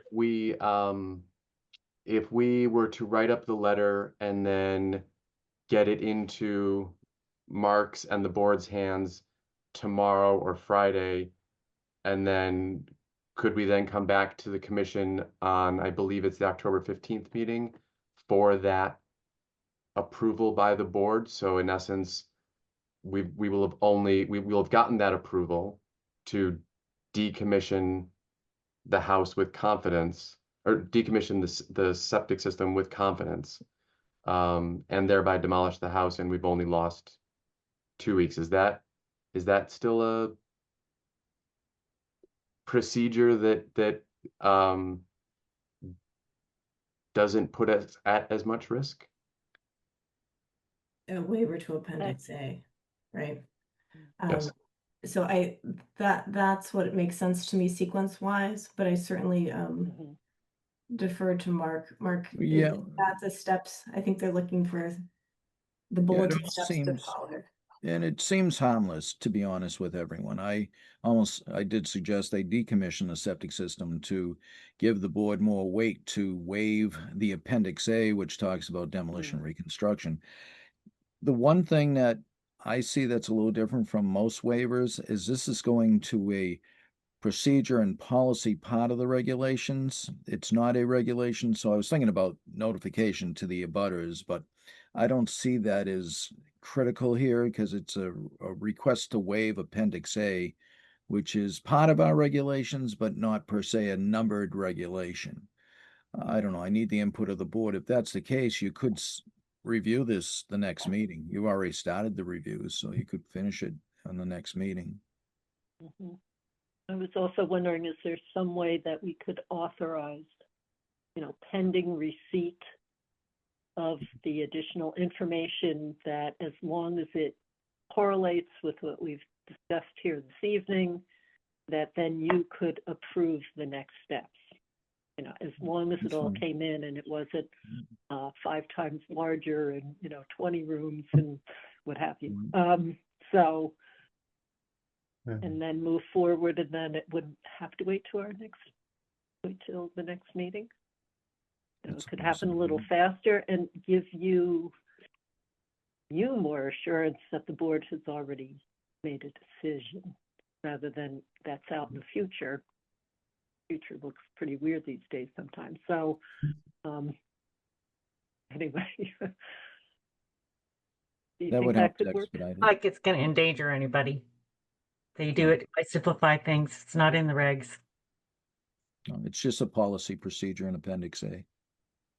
Oh, all right. So I would be comfortable saying, if the plans come in, did you say you're planning on using the existing septic plan maybe as is, or What, possibly with some tweaks? we met with Dan and Dan discussed McIntyre. Dan McIntyre, who Okay. designed the system, and we spoke to him Thursday and talked to him about the system and the system design, and then and relocating the tanks. So we've already gotten the quote from him where we're going to have him put the time in to relocate the tank. So we will be submitting all sorts of new documentation. Yeah. And Okay. yeah, there will Okay. be. So in a way, even that existing one could be a stand-in for now, perhaps. Yeah, it'll be the same standard, same design, hopefully minus a pump chamber that we hopefully don't need. Okay. So I would be, again, comfortable with authorizing Mark to, what is it that you would be doing, Mark? Approving the building application for demolition reconstruction with Yeah. Okay. with the notice, official notice from a septic installer that they properly have abandoned the old system. Right, we have Colin Mayo is our septic installer, so Yeah, and he's a licensed installer, so he's fine. we'll have a letter, his office write a letter when we're done. Is anybody else comfortable with that general approach I am. on the board? I feel comfortable with this. I think it sounds good. Think so too, and I realize winter's coming, even though fall's just started up. Yeah, no. I mean, I would Yeah, who love to knows? keep designing. It's in my nature, but time is a miraculous constraint. So no, what you saw Yeah. tonight is what's going to get submitted to the building department. Just we need to get the structural engineer and the civil engineer and all these other people up and running. So Yeah. what you see will be what was shown. And the more you can avoid all those extra measures for getting the concrete to set right, Yeah. it's just one less Yeah, integrity issue to have to worry about. So we also we're including a supplemental concrete mix, which is a low embodied carbon, which needs more time. So we actually, yeah, it was unfortunate that we ended up where we did. So, but we're making up for lost time. And we appreciate your help in doing so. Yes, very much. And I feel this has got unique circumstances to it where you're not creating a new policy. This is, if you get another unique case like this, then that will be handled the same way. But I don't know how often we'll see cases of this nature yeah, for not too demolition often, but reconstruction. there was one right abutting Farm Pond Okay. where they had to do this one. So Darrell, do you Well, want to craft okay. a motion? I think it sounds like we probably need a motion here, so yeah. I'm gonna pass the baton to my co-chair to craft the motion. Oh darn, you're so good at it though. Mark. I would suggest I'd suggest you motion to allow the demolition reconstruction upon receipt on a building application. We will have to approve that as part of the building application, so that the board would motion probably to allow demolition reconstruction conditional to receipt of the septic system abandonment. Okay. Okay, I'm going to move that motion. Second, anyone? Second it. I'll second. I'm hearing no further discussion. Vote by roll call. Darrell Beardsley, aye. Constantine, aye. Julie Dreyfus, aye. Diana Hook, aye. Rebecca Honeywell, aye. Thank you. Okay, Excellent. yay. Thank you very much for your We time. look Thank you forward to so hearing much. more about this. This is a very project. interesting project. We are Yeah. curious now. Well, we're excited to share. This is an exciting project for us and the homeowners who I see have left, but we're happy to share. Thanks. Great, thank you so much, guys. I appreciate your time. Thank you. Have a good evening. You too. Okay. That was a refreshing challenge. Let's see.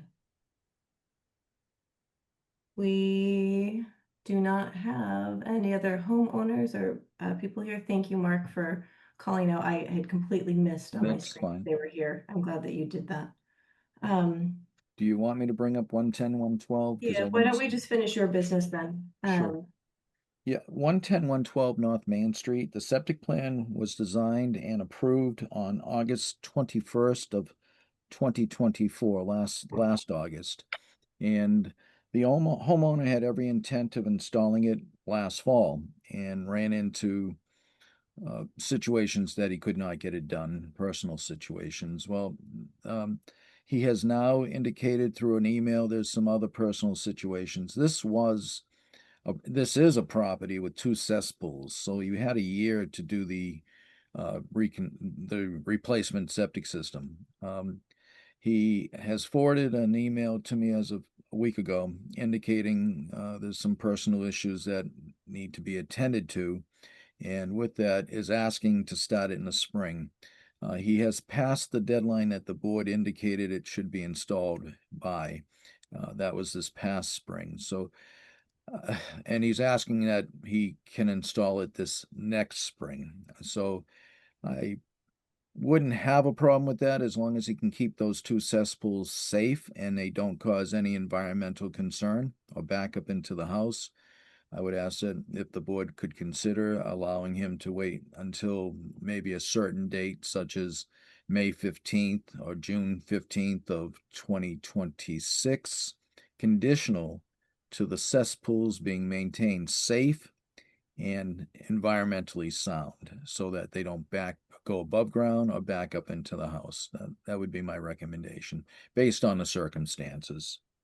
And are there things that, like a definite metric for how one defines safe, like Well, inspecting when I or pumping or? Exactly, they can control it with, exactly, Daryl. And if one does collapse, he's gonna need to put the septic system in right away, but to maintain safe cover over it, as well as to maintain pumping. It would be a Okay. good part to the motion if the board so wishes. Do we know anything about the level of use of the property? Like number of, The last is I it, heard, his daughter visits now and then, and I believe there's only two people. There is an accessory dwelling on this property.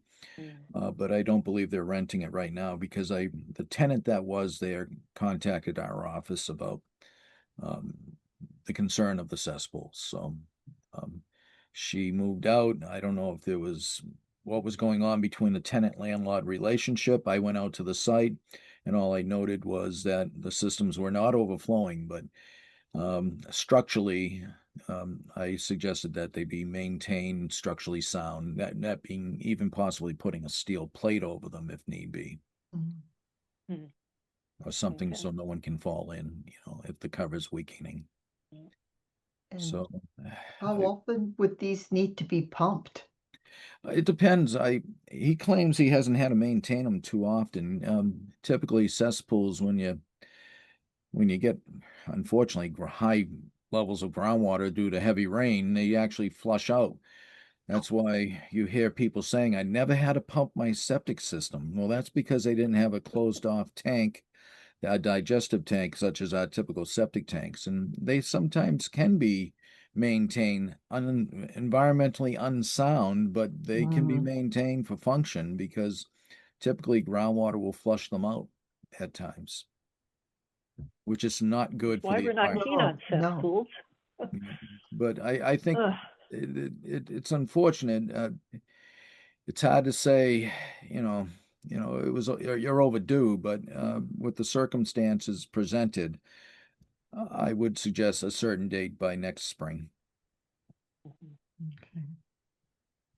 maybe June 1st. That gives them 2 good full months. March, actually 3, March, April, May. You can start installing in March. Mhm.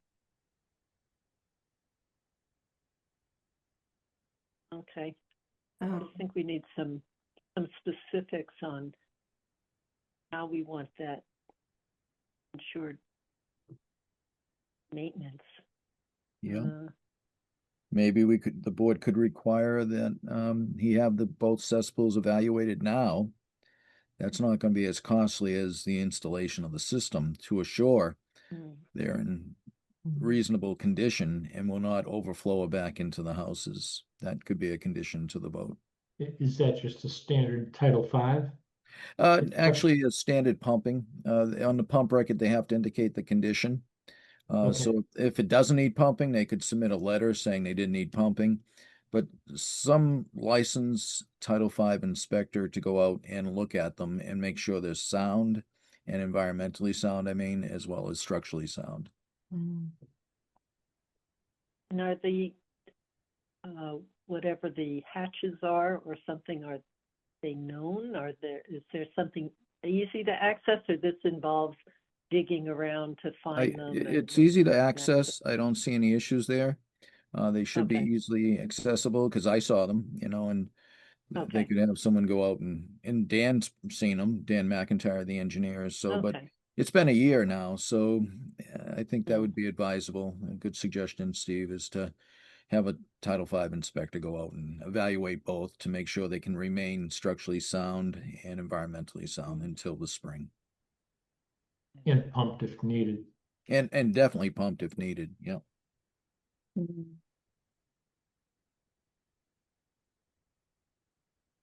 Ask them, is there any kind of practices we should ask for? I would assume, such as not using bleach when Yeah, doing that's a good laundry, so that they're not killing off the beneficial bacteria that can help break things down. Yeah, Looking for like a little extra something that for their will sake, because if minimize those, the impact. for their sake, because if those fail, there's no waiting. They're going to have to do it then, and or Yeah. leave the homes, and I can talk to them and explain that as well. Mhm. Okay, so to review, since we're trying to craft a motion here, we're approving a request. I mean, this is, sorry, this is getting, I can't tell if it's me or if it's getting late. So we're approving a request to basically extend the time period for the installation of the system to, we're gonna say no later than June of 2026. And conditional to a Title V inspector evaluate the cesspools, pump if necessary, and determine that the two cesspools on the property are currently structurally and environmentally sound. The second condition would have to do with maintenance. That's the one I'm not sure how to word here. About, required pumping in the however many months interim that is. So it's not a full year. Because that would be really determined by that Title V inspector, right? They would make a recommendation if it's every month, 3 months, 4 months. Oh, hey, Mark. You're muted, Mark. We want to hear what you're saying here. I was just gonna say, maybe split that down the middle and say have them assessed now by the end of say October, and reassessed at the end of March, unless he's installing at that time. Julie, do you want to put a more precise date down instead of just June of 2026? Because that would give them the end of June, and that would be 4 months instead of the 3. Yeah. We want to say June I like 1. the June 1st idea, and if Yeah. things are still difficult, then revisit it. That might motivate. Move faster. So we want this evaluation and done by the Title V inspector, though, by a certain date. We want to say, I mean, I don't know if October 31st is feasible for someone to get out there with how busy things are. Mark, hang on, you're muted. All right, it shows up on the screen now. I just saw that a Title V assessment could be done by the end of this month. I don't see an issue with that. Okay, so we can have that needs to be provided by October 31st. And so then for the maintenance, then you were suggesting that since it would be done here in October, to have another requirement that it be done in March. Yeah. Unless installation has begun, right? Yeah, I agree. And that way, by March 1st, the second assessment would get you through the hard time of winter where it could be freezing, the ground could be freezing and deteriorating these cesspools. So I think March 1st would be the other date to put in there. June 1st, final installation, March 1st, second evaluation, October 31st, first evaluation. I'm sorry, I went backwards on that, but That's okay, I got it anyways. And so then the third condition is that, are we requiring the installation be started or completed by June 1? I suggest completed. He has to be put on a schedule. I think the board's been gracious to give this extra time, in my view, generous, and I think now is the time to set the tone that, I respect the concerns, but it's still, I'm concerned about these cesspools being still out there and not replaced. Yeah.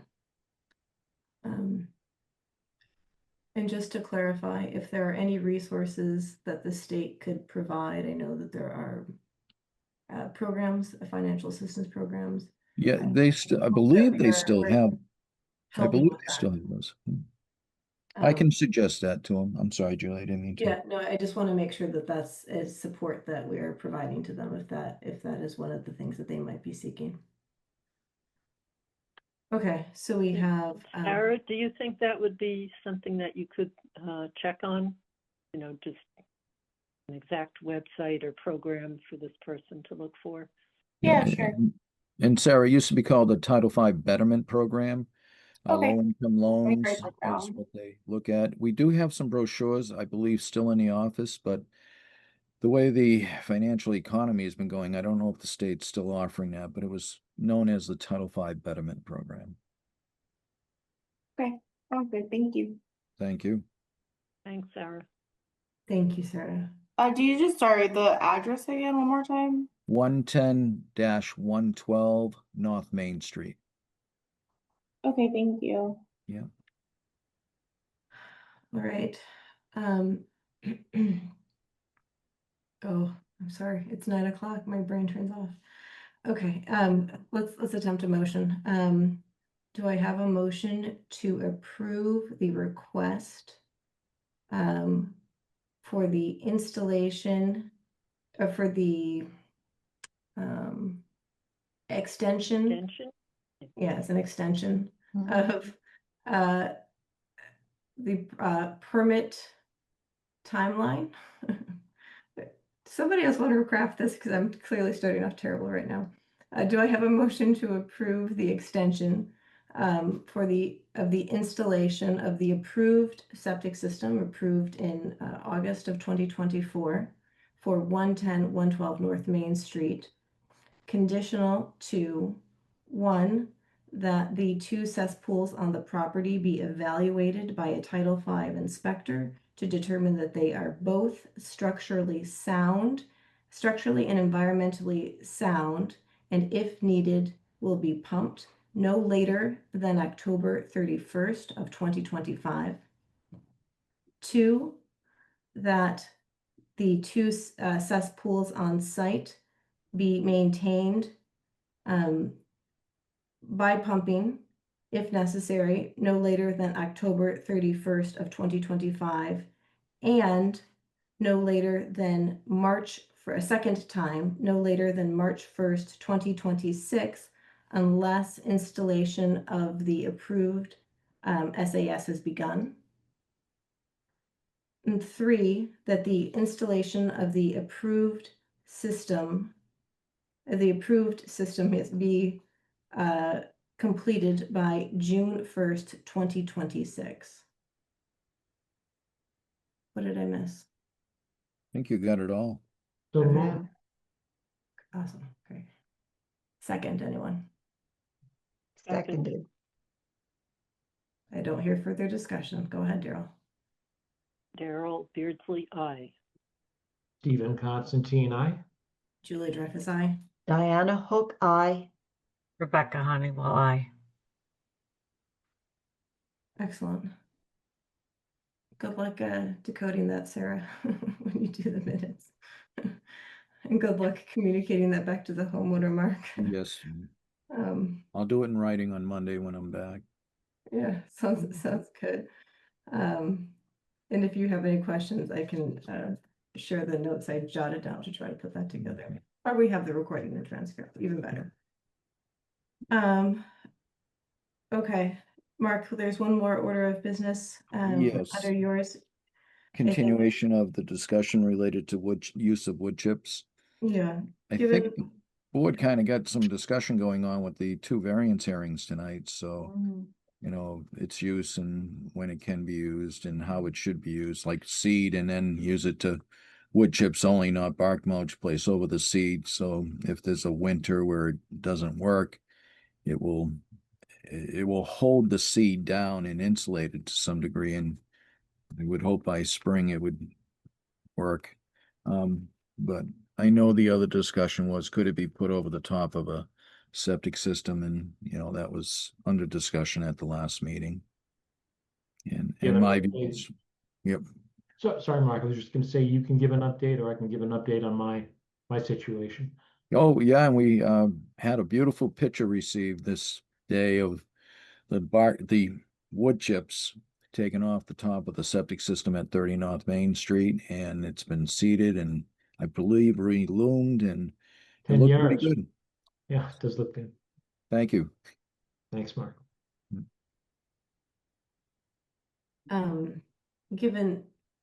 Given the time, I think we'll keep the discussion of this brief. This might be kind of ongoing. Okay. I think for me, I can see an instance when this might be, instead of putting down a loom and directly seeding it with something like grass or clover or whatever somebody might choose to seed it with. Um, it could be applicable, particularly in situations like we saw today, I think an excellent example when this is right at a forest edge. Somebody may not want to maintain that as grass and they would be fine having even what are considered weeds move in. I think for us, the critical part is making sure that it is not layered with wood chips or bark mulch over time so that eventually becomes an anaerobic environment. I think the second part would be is ensuring that there has to be some amount of maintenance over the system to ensure that woody shrubs and trees do not move in. And so with that, there is some amount of mowing that's required, whether that is mowing grass that happens at a much greater frequency, or that is mowing over a field. I have a wildflower field over my septic field, or that I mow once a year. I don't mow it, someone else does it for me. It's great. And so, that's necessary to keep the woodies out. But I think we would need to have, and this is just my musings, I think we would have to have situational requirements where this would be appropriate. I think there would have to be some conditions about how thick of a wood chip, because certainly if somebody was putting on 4 or 5 inches, that's fine. But if they put on 2 feet of wood chips, I'd feel a little bit differently about that. Just in terms of like, would you get enough oxygen transfer and aerobic respiration for the denitrification? I'm not sure you'd get that at 2 or 3 feet of wood chips, right? And how would we, we never can ensure maintenance over the life of a system. So that's really up to the property owner. So how do we articulate to somebody who clearly would be installing this with the intent of probably not maintaining yard or lawn, right? That they still need to mow this, and that part, I'm not sure what we would do. We've probably deed restricted. It's just advisory, but how about anyone else have, those are my thoughts so far. Say I thought the same thing about not having too much wood chips, because at some point you would block out vegetation's ability to grow, at least until those wood chips really, really broke down over time. Certainly the continually adding is not great.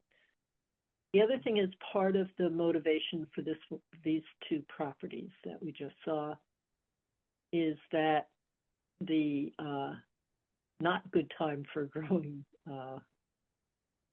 grass or other things is coming up. So then the wood chips might serve as a way to hold things in place and be something that then gets incorporated into the soil versus, some other kind of material that might be put down. So it offers that maybe in the interim. And then the other piece I was thinking about is, right, this is not something that we go out and are going to check people's septic systems all the time to make sure that there are not gullies being formed by rainwaters or ponding or anything else. But if we could make sure it remained anonymous, I know a bunch of years ago, we had a really interesting case of a mound that was not vegetated, nor was it protected from rain. And it was undoing all the work of creating that mound. There was so much runoff. It was like truly a mini landscape of geologic processes, with canyons forming and all the rest. So maybe if we could show people what could happen if they don't maintain it, and it's going to mean more work later on, that they'll appreciate the benefit of doing it in case they've never seen it in real life.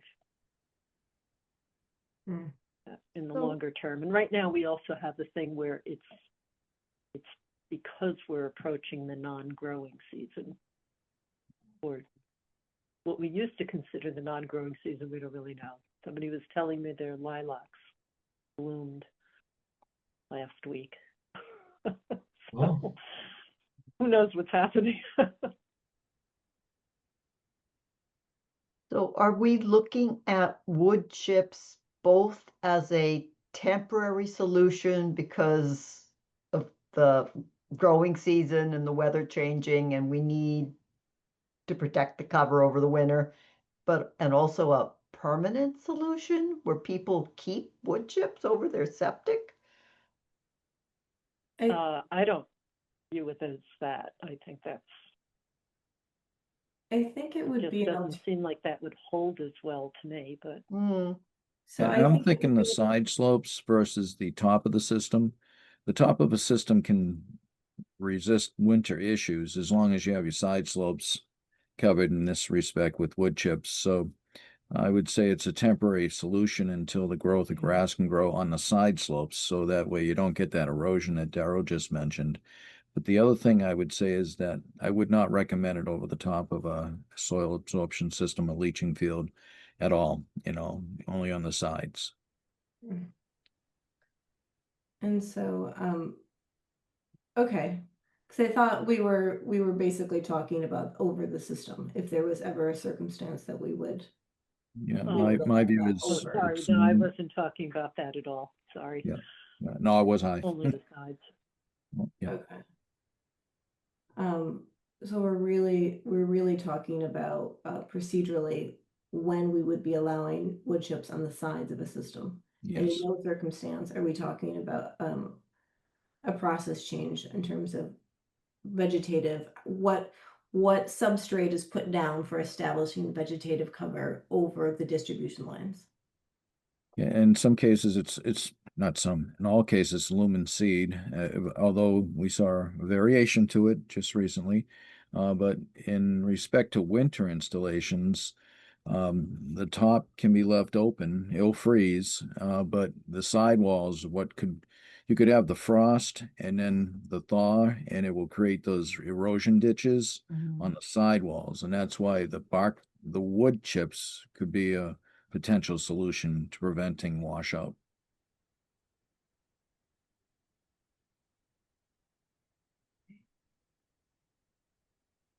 And if we observe over time that that doesn't work, then we'll move on to something else, but.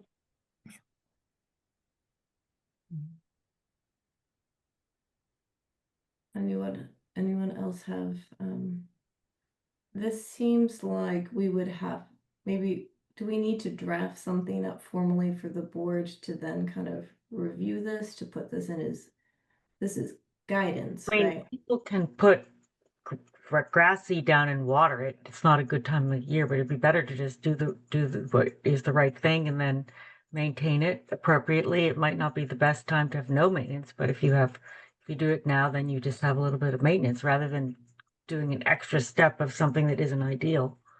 I mean, I don't even know why we have to include it. Well, it should be done. It's usually done case by case anyway, isn't it?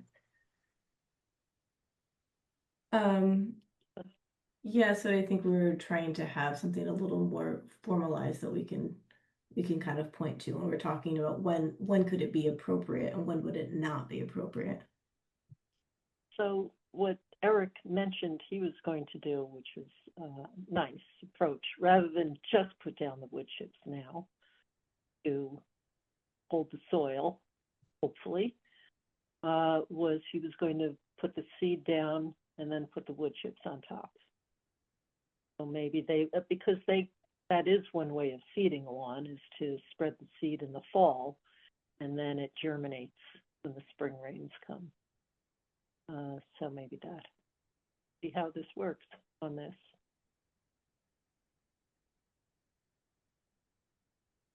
And maybe not well, depends on if we're going to see 20 of these over the winter or then kind of trying to get a handle on it seems more important as opposed to see how these go. And honestly, I haven't seen any until this year, so of this Yeah. procedure. So I Yeah. think the sides we have seen wood chips placed on the sides, but not over the top in the cases that Yeah, I've no, seen. and yeah, I'm happy with the sides and for all the reasons you mentioned about not on the top. Yeah. Agree with that. Okay. So in terms of, ultimately, we're trying to issue, I'm trying to get down to the procedural part here. Is this going to be a policy? Is this going to be a guidance document? Is this internal? Is this something for engineers or homeowners who are inquiring about if this is permitted? What is our finished product here? Does that make, that's I what I'm see hearing. more of guidance because we don't know for sure about this. It's too early on.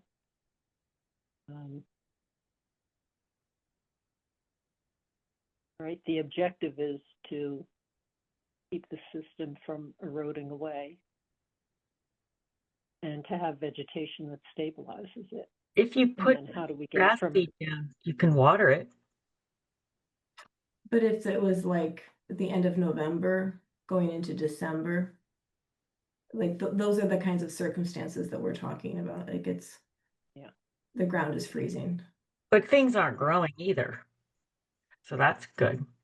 Right, but we're trying to make sure that that there's a stabilization, right, so that we don't have potential breakout or that there's any degradation over those winter months.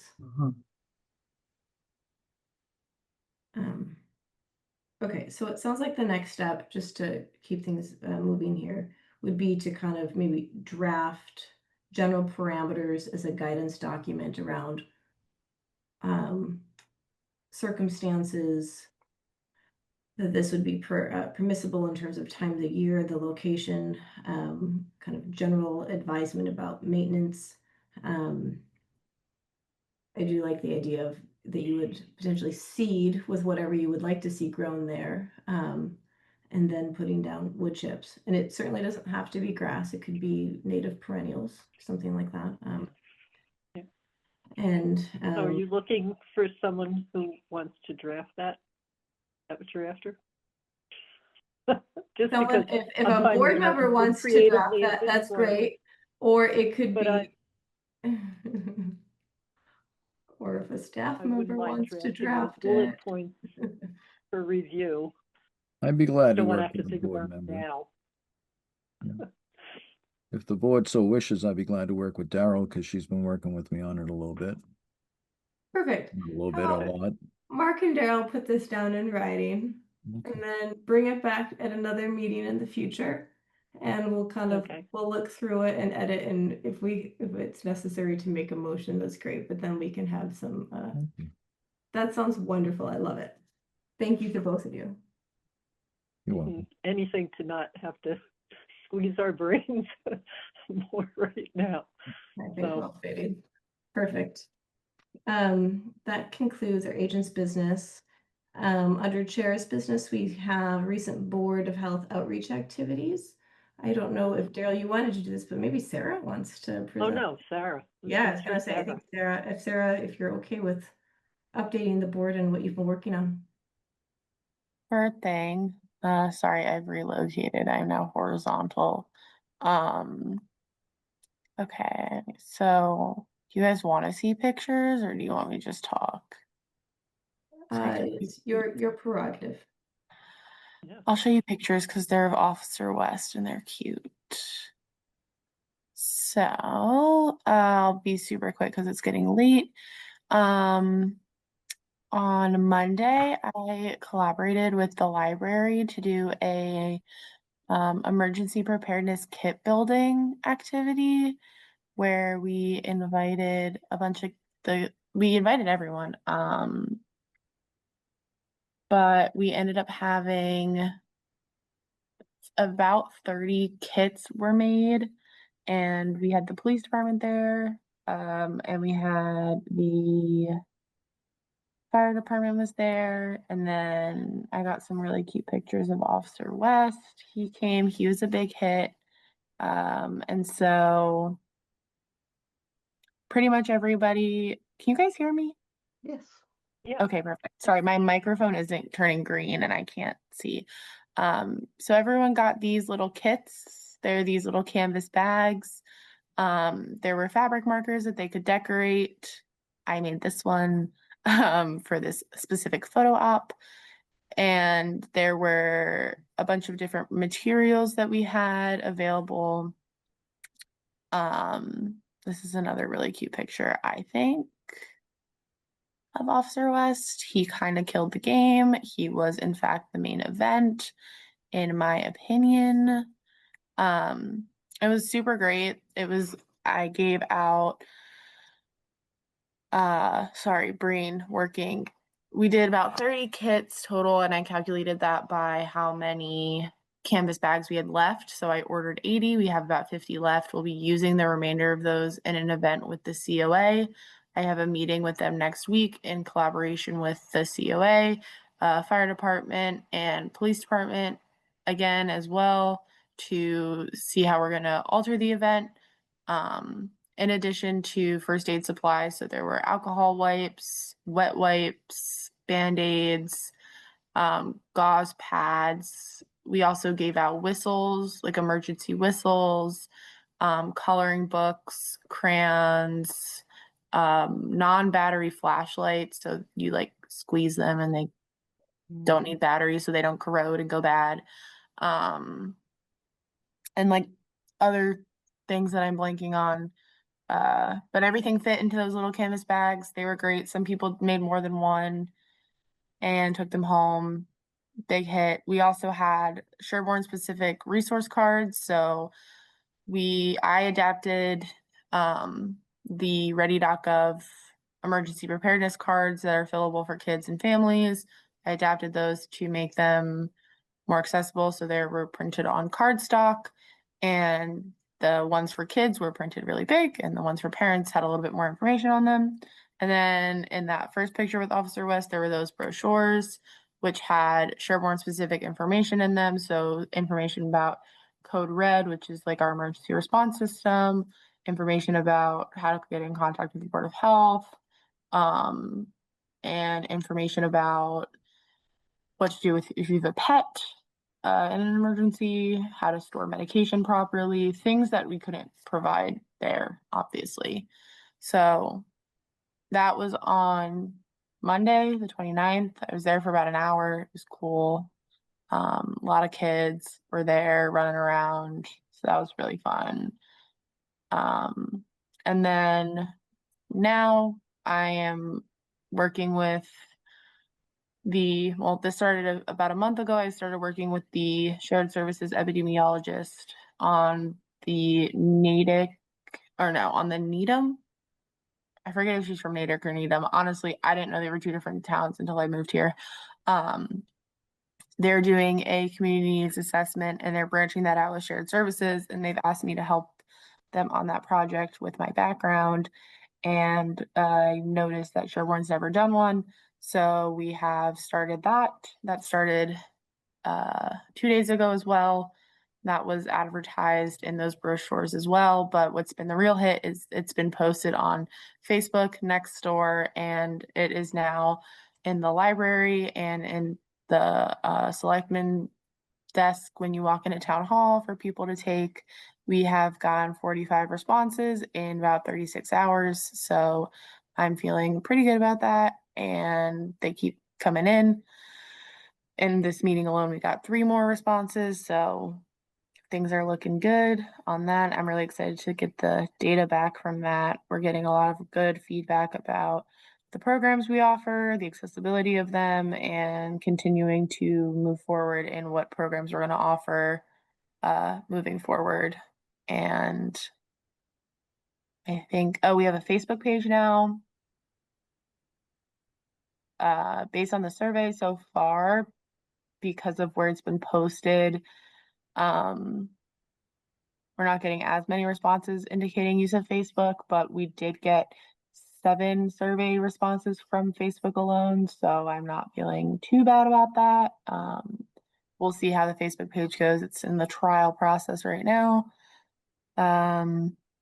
October is Cybersecurity Awareness Month. It's also Breast Cancer Awareness Month, Domestic Violence Awareness Month, and Substance Abuse Prevention Month. And one activity or event or outreach program I want to be considering is Red Ribbon Week with the Dover Sherborn schools. It is a national substance use prevention activity Yeah, I feel like I speed ran all that, but How long would you um, keep the community needs assessment, the collection period open for? Do you have a finite period you're gonna collect before you assess, or? no, I'm just sort of letting them roll in, and once they stop coming in, I'm probably gonna just call it then. This is sort of a back burner project.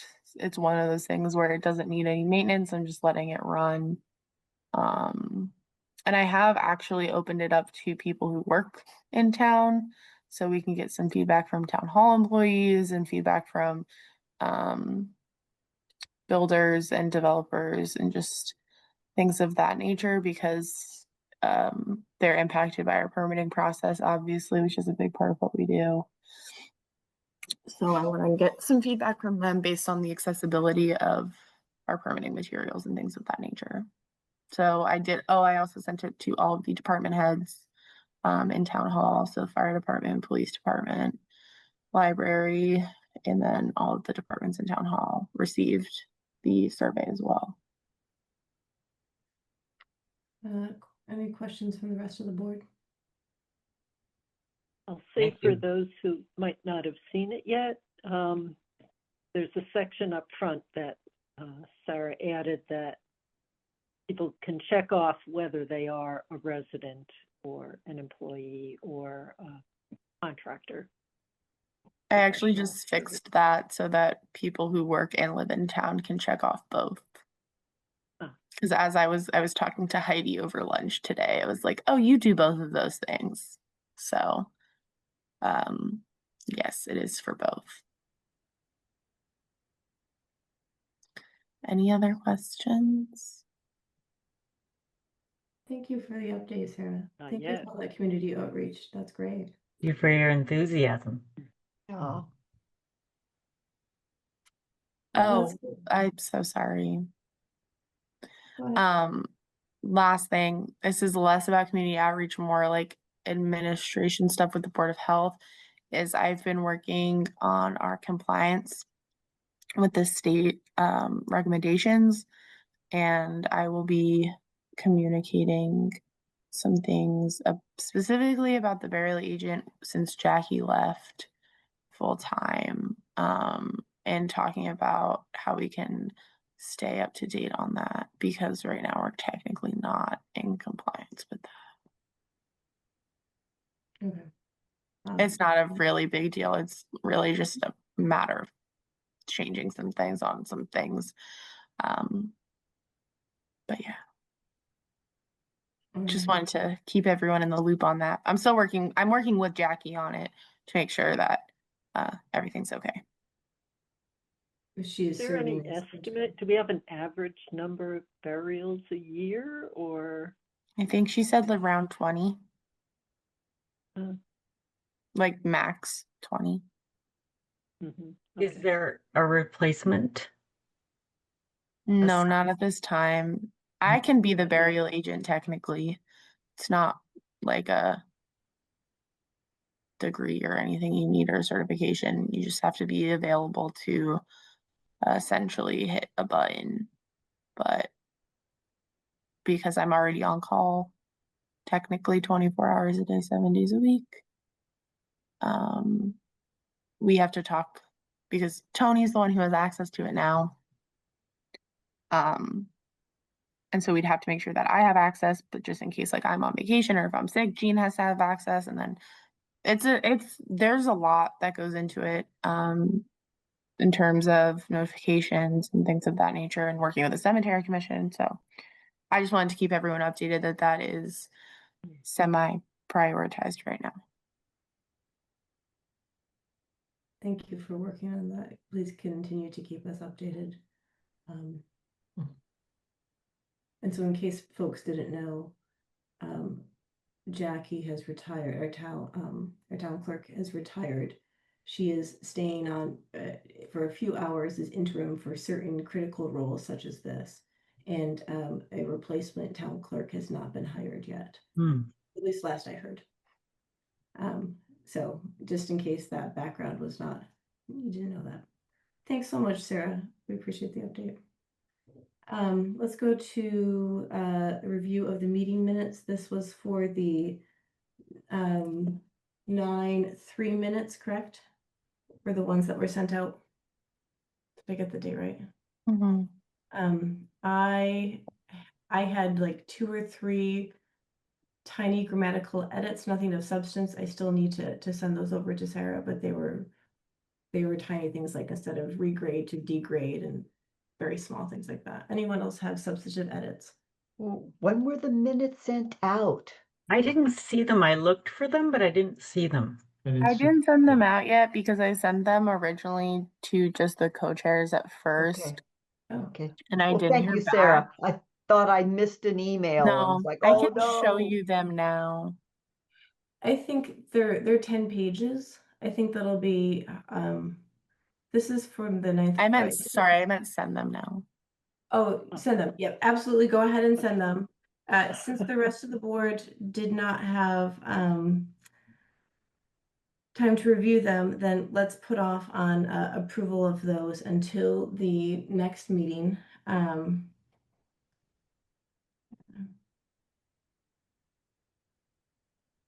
Okay. And going forward, Sarah, any drafts of meeting minutes sent to the full board so that everyone can, not everyone is going to always be able to review them, but prior to a meeting, it's just a fact of our individual lives. But the goal is to have a majority of board members review them so that we can vote and approve and have them posted in accordance with open meeting law. All right, that brings us to our last item, which is the agenda for 2 weeks from now, October 15th. Do we have any variance hearings? Does anyone know? That's a good question. Sarah, do you know? I don't think we do. Okay.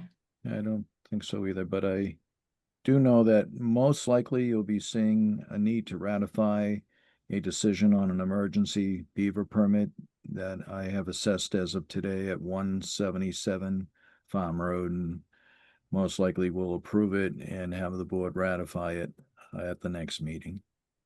Okay. Sounds good. We'll also have meeting minutes to review, at least for 9-3, and then I don't think we have a draft for 9-17 yet. Is that correct?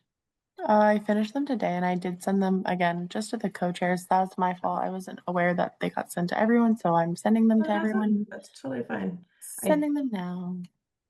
All right, so we will review the minutes of September, both the 3rd and the 17th. Let's try to, perfect, let's get that done. Any other items that folks are aware of? Daryl, do we want to commit to that meeting, or do we want to give ourselves a month on the draft for the wood chips? I'm sorry. We could always pull it off, put it on. Okay. For, Okay. for that. Okay. Hopefully Sounds it's going to good. be pretty brief. I'm thinking like this long. Okay. Sounds good to me. Okay. Okay. And surely things will come up without doubt.